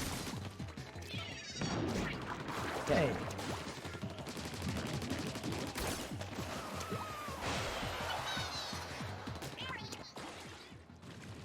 One more to go. And this time we're going to bust out the gold teeth. Swim right up to it, shoot the first tooth out. Throw a grenade in, and we are done. Oh no! I wasn't paying enough attention. Okay. Now, as always, the scroll is hidden. The scroll is hidden kind of with everything. You don't really see it in the explosion. There it was. Alright, good fight. Good fight. In any percent, you usually have to go around the scroll so that you don't get the extra cutscene after the boss. So there's like an added bit of added bit of strategy to the boss fights once you're done with them. And any percent is a fun category, but the World 4 skip, especially doing it with the pads, is very tricky, and I don't feel comfortable doing it in marathons for the most part. Yeah, it involves inking up the side of the world exit, right? And sort of like just Pretty edging much. through. Pretty much. So at this part here, just before the light bulbs explode, you can like get on a part on the right side of the square there and basically swim across. So you'll get on the right side of this platform here and then swim across, and you have to jump out to this without those light bulbs like knocking you off. It's very tricky, but there is a setup for it, like a visual cue, which is very handy. Okay, here it is, World 5. Oh boy, World 5, let's go. So World 5 isn't that hard, but the stages are a bit longer. So even though we're only like an hour and a half in, that still reminds me that there's probably another half hour to go, just for this world alone. But in fairness, I think the final boss takes up about 10 minutes of that, so it's not all bad. And that's right, the final boss is 10 minutes, which means if I get game over on it, well, it's gonna be a long marathon. It's alright, you're just saving Softy from having to mug for donos. Do it in your run instead. Okay, here we go. And yeah, we did pass the 6,500 mark, so thank you everyone for your donations. Thank you, everybody. So yeah, I mean, we have about another half hour to go. Let's see where we can go in that time. Okay. Damn it. I saw when I jumped that there was a tiny bit on the edge that wasn't inked, and that just cost me the jump. Because yeah, squid jumping is only fast if you jump out of your own ink. So just doing a regular squid jump doesn't cut it. I need to make sure that I've actually inked to the edge so that I get the speed to cover across. Anyway, stage number 22 has these blocks here that we have to shoot. And in doing so, it starts moving platforms around. Not a whole lot to say about it, but it just means that the stage that you're doing is not what it appears. Okay, so now we go in the middle here, activate our Ink Zuka. Help, help. 1, 2, 3, 4. I didn't die, thank goodness. The AI is incredible, dude. Right. Now Splatoon 2's AI, that is a different story entirely. Splatoon 2's AI, they know where you are even when you're hiding in your ink, and they don't ignore you when grenades are thrown at them. Can we infer from that you have tried DancePad Splatoon 2? Yeah, I've done a run. Sounds like not something that you'll be repeating. I've done a run singular. I don't really want to do another run. I think that is a question that did come up earlier, so that one's answered now. Gotcha. Yeah, Splatoon 2, on top of the campaign being a lot slower, because your gun is a very nerfed version of the gun that you have in this game. It also has a bunch of different weapons. Oh, can we drop on this? There we go. Yeah, it has a bunch of different weapons, and each one controls differently. And so it just slows the game down much more, makes it much harder to play. And then because the enemies are smarter as well, it just makes it, I don't know, just very uncomfortable. Like, I think any percent took me about 4 hours, and I just went, no, no thanks. I don't want to do this anymore. Okay. So this is a kill room, that's why I'm going around, wow, I can't climb up that? Thank you. That's why I was going around killing all the enemies there, because this part doesn't appear until you do. But now we can continue, shoot this block. Throw a grenade over there, hopefully it kills everybody. Okay, all but one, that's fine. Hi, friend. Okay. Just need to get some ink back because I do need to throw a grenade up here. Hopefully that did the work. I guess we'll see in a moment. Oh, he's still up there, but he couldn't get to me because I inked everything, so that's great. Poor guy. Okay. Now we have a little bit of RNG here, because once we kill these 3 enemies, the floor is actually going to rise up, and they're going to start moving around freely on their own. Okay, good, thanks. Okay, got him in the end. So I'm just going to take out these enemies for simplicity's sake, but what I have to do is collect that key, you know, the one that all of these guys are now camping on. Okay, that's good. And we need to get this key into this cage, which... Oh my goodness, please, thank you. Which, unfortunately, these guys like to collide with each other, making it very annoying.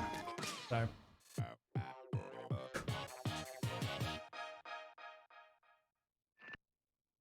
I'm glad that went as well as it did, because sometimes it just really doesn't.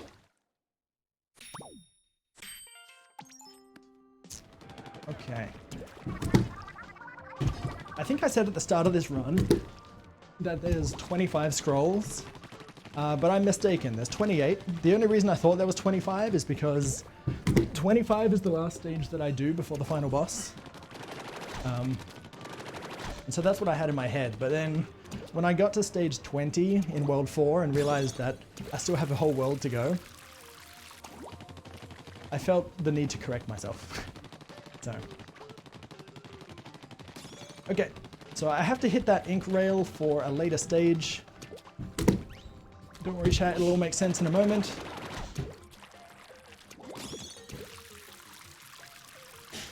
Bless you. Let's do stage 23.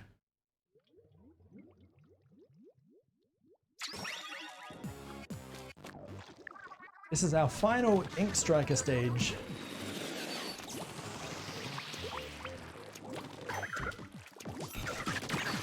And it's Ink Strikers and Snipers. But don't worry, it's actually one of the easiest stages in the game. Like when I say World 4 is hard, and then you just do World 5 after. Oh man. Okay, that was unfortunate.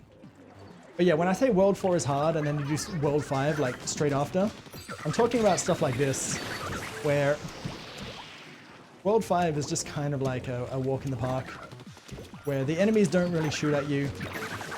You don't really die a whole lot. Okay. And you can kind of just go at your own pace. Which is exactly what I do all the time, ever. Okay. Because I mean, you guys have seen how I go with like 3 or 4 of those snipers on me. Having 1 or 2 on me, that's a piece of cake. They may as well not be there.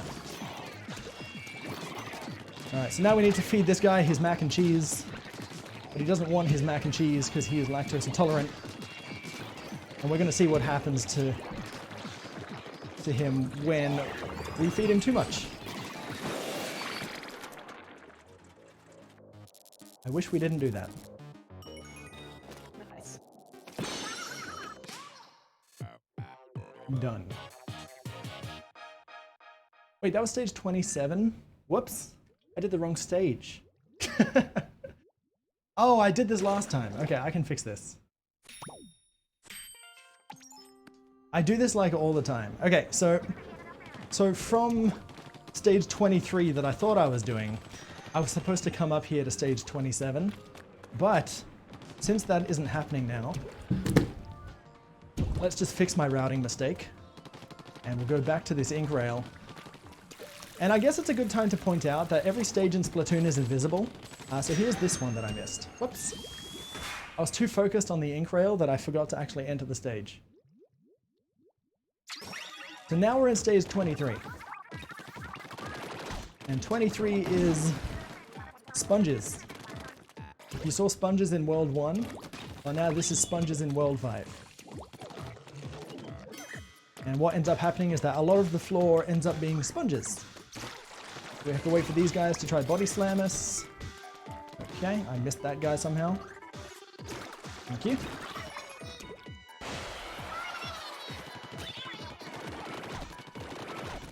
Go across here and kill our friend, otherwise he'll cause problems for me later.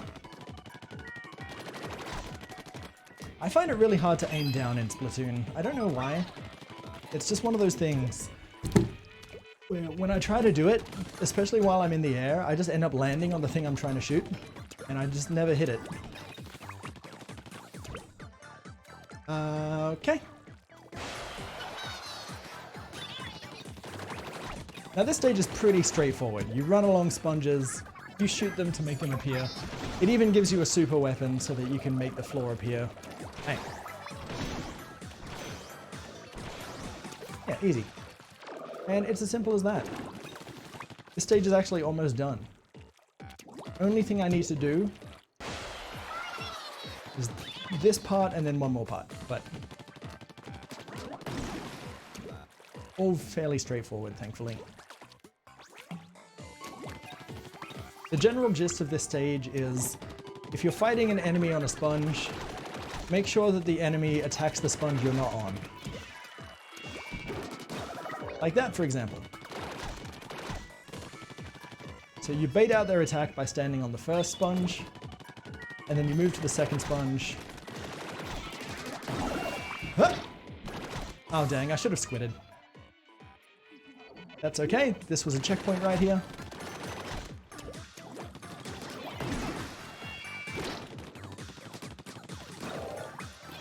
So, again, bait their attack onto sponge A, you jump onto sponge B, and that's all you gotta do.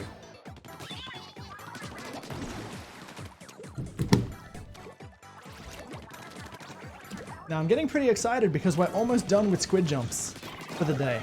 Uh-oh. Dang it. I think I'm getting a little too excited. Alright, let's focus on what's going on first. Which is, there's more of these grenade dudes. Okay, come on, shoot at me. There you go.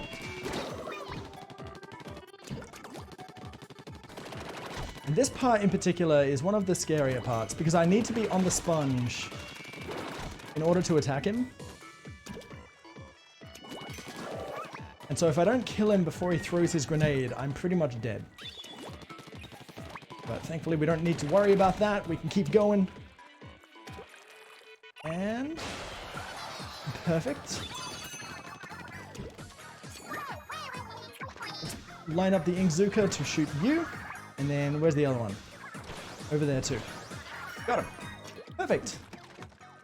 They don't normally move around like that. Normally I have to go chasing them, so that was great.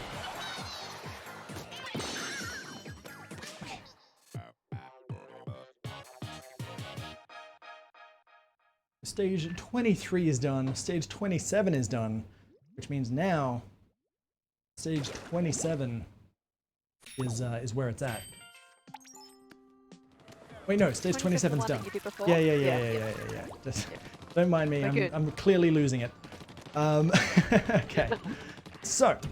I've only been flailing around on this dance map for, an hour and 40 minutes. Just a little bit, yeah. Okay, so we go back up here, and we just have to do a leap of faith to stage 26. Good, I made it. Good stuff. The stage 26 is the final Octoling stage. And this stage is one of the easier ones. Especially because... Sorry? Oh, the stage. We missed Saltbury. Anyway, sorry, go on. Oh, is it a multiplayer stage? Yeah. I see. Yeah, a lot of Splatoon 2 players miss a lot of the things from Splatoon 1 from what I've gathered. I think a lot of players don't miss this map, but I do. Oh, fair enough. No, for a lot of people I think it's the Inkzuka that they miss. Oh yeah. But yeah, you can see that I'm just mindlessly going through this stage. Like, none of the enemies really pose any sort of a threat. One's gonna land right here in front of me and they're dead. Like, they may as well not be here. I'm just gonna ignore them, they're gonna ignore me. Yep, cool. They hit me a little bit. Let's just keep on going. Now the only hard part, and it's not really a hard part, because of where the checkpoints are located. So checkpoint A is there. Sometimes they prevent me from climbing up here, but they didn't in this case. And then checkpoint B is there. So like, I don't know, there's just, the checkpoints are way too close together considering there's no enemies. So if you're losing, you'll get both your lives back and there'll be no issues. Okay. And yeah, stage 26, just piece of cake, done and dusted. Away we go.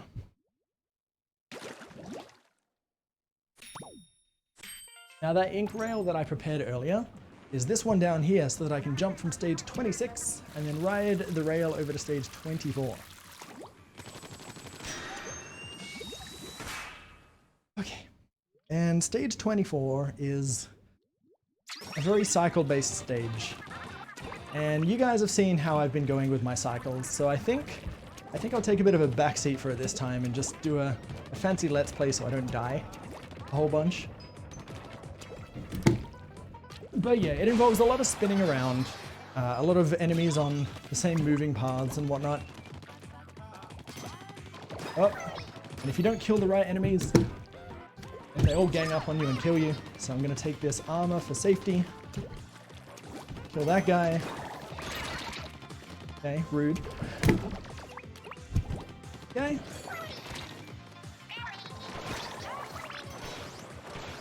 And take care of all of those guys. And these platforms are very narrow. I'm glad that they have paths that extend beyond the jump, because, you know, timing everything is very tricky. Okay. This is one of the final major squid jump stages.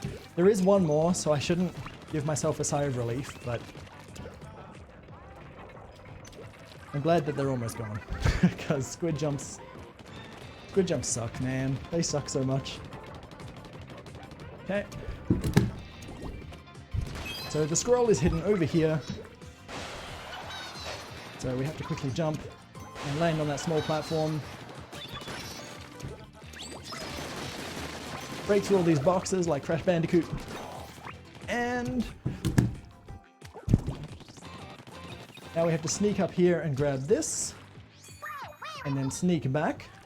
Otherwise I'll get destroyed by these hidden dudes. There's one, and there's the other. Done. Okay.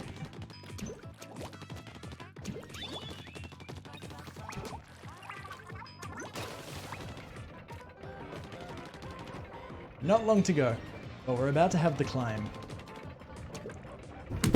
Make that sound very ominous. The climb. I'm just trying to keep up with all of these rotating platforms. And the cycles are, they're not super tight, but, you know, you can kind of tell by my voice now that I'm kind of losing my grip just a little bit. Normally when I run this is kind of where I focus and just don't really talk. And so doing it while talking, I'm really noticing the difference. Oh boy. Well, I can give a little bit of a plug again for our organisation that we're supporting.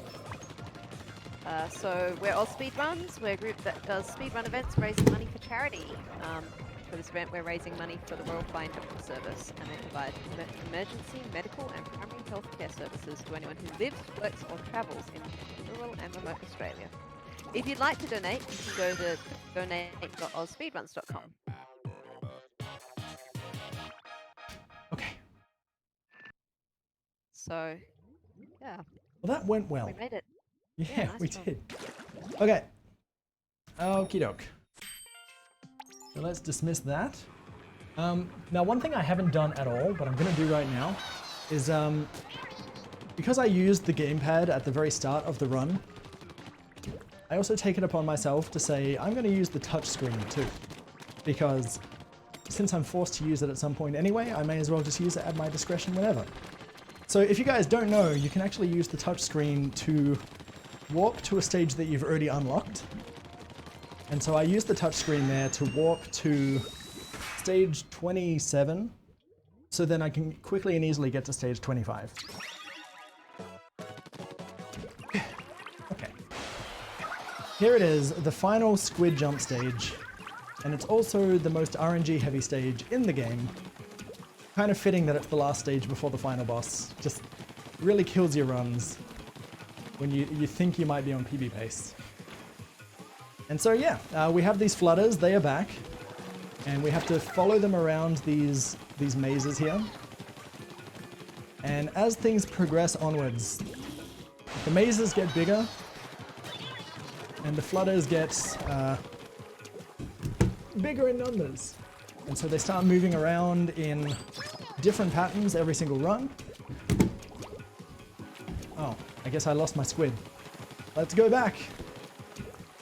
And yeah, the most frustrating part about this stage in particular is that every time I miss one of these squid jumps, we have to do the whole thing again. We have to go back to the start, we have to jump between platforms again. So it's either squid jump, or wait for the dudes to come along and then jump on them, and then ride them around, but... okay.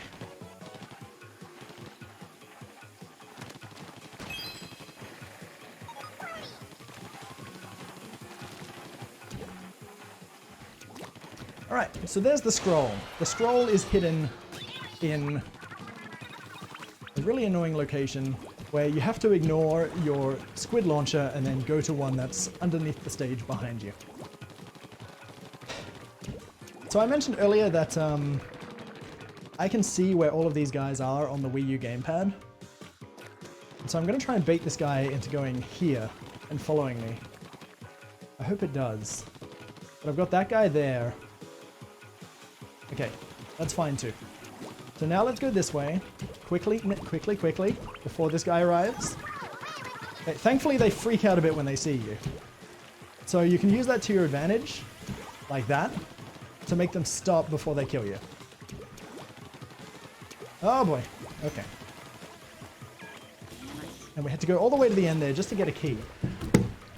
Now that we've got the key and the checkpoint, once again we have to go along the top. So we have to dodge all these enemy attacks. And we have to find the sniper, who's also going to be shooting at me. And if I mess up my jumps, then I have to go back and try and get him again.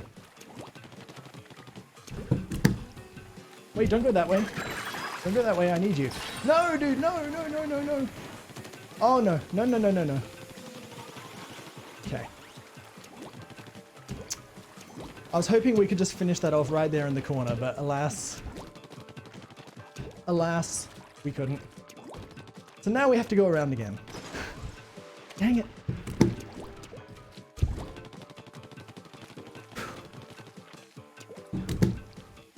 I'm pretty sure I missed the key as well, actually.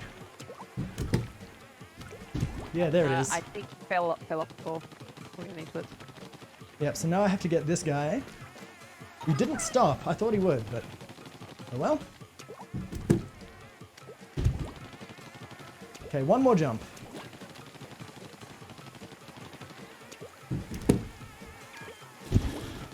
Okay. The hard part's over. I don't have to squid jump anymore. Hooray! Oh my Nice. goodness.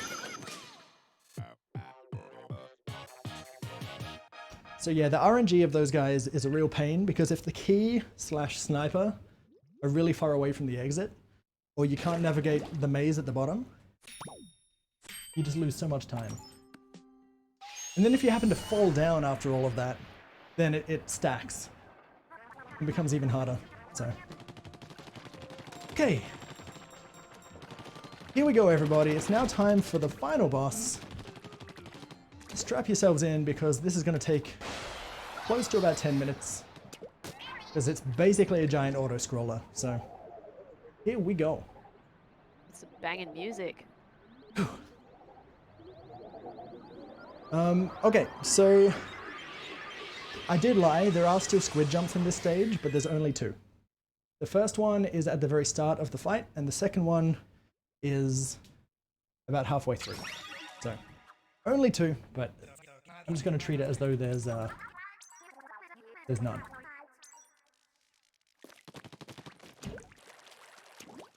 So here's our great Zapfish. We finally rescued it. Except that now its power is being used for this final monstrosity. Being controlled by none other than DJ Octavio, the Octoling King. I don't even know if he's a king, but he could be, I don't know. He's a TJ, clearly. I mean, like, Alright. he needs to be a king when you can be a DJ. Okay, so this is a very simple fight. Shoots a bunch of missiles and then he tries to punch you. So it only makes sense that we beat hands with legs. So that's exactly what I'm gonna do. Okay, so take that, hands. So I've got the first squid jump out of the way now, which is great. So all I have to do is just stand here, knock back these projectiles. And once you push him back far enough, then he sends out the disco pineapple with Kanye glasses. So here it is. I actually have no idea what this thing is, but all I know is that it's got the raver dreads, it has the, it's got the glasses, and I don't know. Play tennis with it. Yeah, it looks like a pineapple. I don't know what else to say. All right, there we go. That's the tutorial for this fight. Now it's going to start picking up a bit, where they introduce a new attack called the Killer Whale. And it's called that because it makes a big wailing sound that kills you. So don't get hit by it ever, or bad things will happen. He also starts using both hands. Telegraphing, by the way. Yes, yes. Yeah, so the ding sound is the telegraph of the attack. And then that's the big attack there. Ow.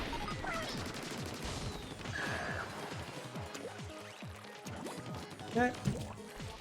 So fun fact, the scroll, unlike all of the other bosses, is actually just in the middle of the stage. Oops. And so I actually just went and collected it then. If you miss the scroll and then get all the way to the end of the stage without realizing, you have to do the stage again. Which I actually think is kind of mean, considering like you've gotten used to every boss giving you a scroll at the end, and then they just hide it in the middle of the stage. But yeah, that's pretty mean. Anyway. Okay, it's pineapple time.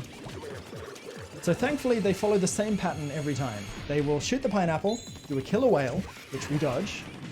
We launch it back. Then we stand around, we hit it back again. Then they do another killer whale that we dodge. And then we hit it back again. So not only is it a game of tennis, it's a game of tennis where you know the opponent's every move.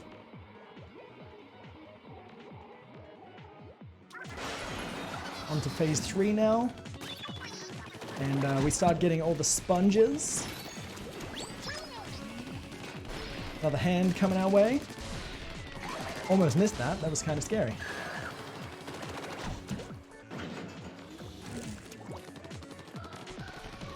And the new attack here spawns enemies. Oops. Alright, I couldn't get the sponge in time. So now I've got to wait here. I think this will cost me a cycle actually, unless I can get up here real quick. Okay.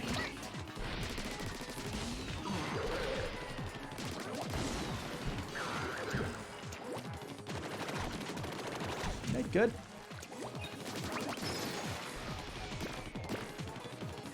Wait for the killer whale. Go and get another shield. So at this point, you've probably noticed I've collected like 3 shields. The way to tell how many levels of armor I have is that the first level, whoops, gives me a helmet. The second level gives me a fishing rod on the right, and then the third one gives me a fishing rod on the left. So I have 3 pieces of armor right now.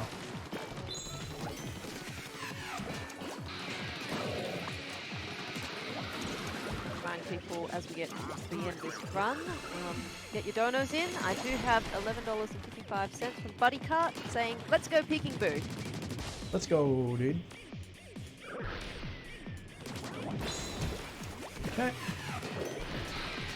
So So you can use the ink balloons there to your advantage to... Did that kill him? Yeah, good.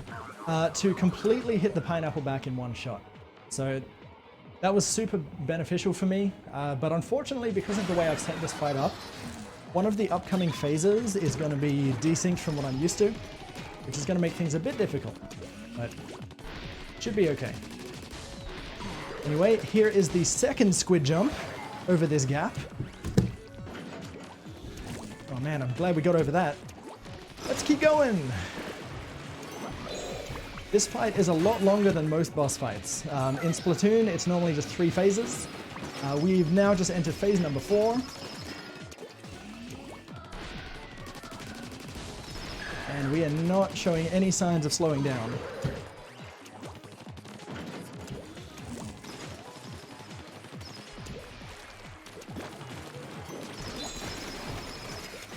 I'll get out of the bit's way. And next we have the 1, 2, 3, 4 hand.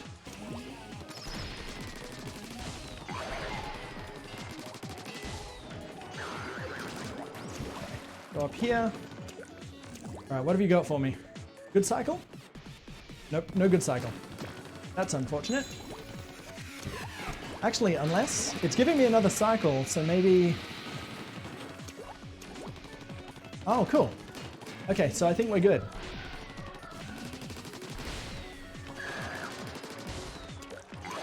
So now it should be the balls and the pineapple at the same time. Damn. That's unfortunate. The reason why I want those balls to come out at the same time as the pineapple is because the first hit of the pineapple moves really slow, which means I can shoot it. The second one's a bit faster, and I can't shoot it while also dodging the killer whale. So I do need to sponge damage here. But that's okay, because like I said, I have 3 shields, so let's just keep it going. And we've reached the end of the run. You guys might recognize this song, you might not. But remember those 2 news reporters at the start of the game? Well, they're also the agents that have been talking to us through this game. So it's Callie and Mary singing the... I actually forget the name of the song, but that doesn't matter. Because we're the main character here. Okay, so we're gonna get a quick drop on the boss here. Quickly grab this armor. Stand here and wait for the killer whale. Ow.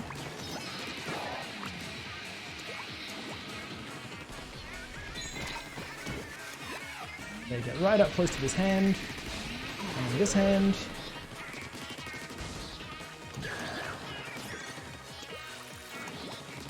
I forget the name of the song. It's like Squid Incantation. Yeah, okay, Calamari Incantation. Of course I went to Squid Incantation, but that doesn't make sense. Okay, let's go up here. I think I can dodge this here. Yep, good.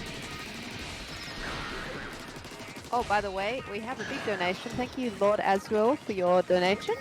$109.76, and they just say hello. Hello. Thank you, dude.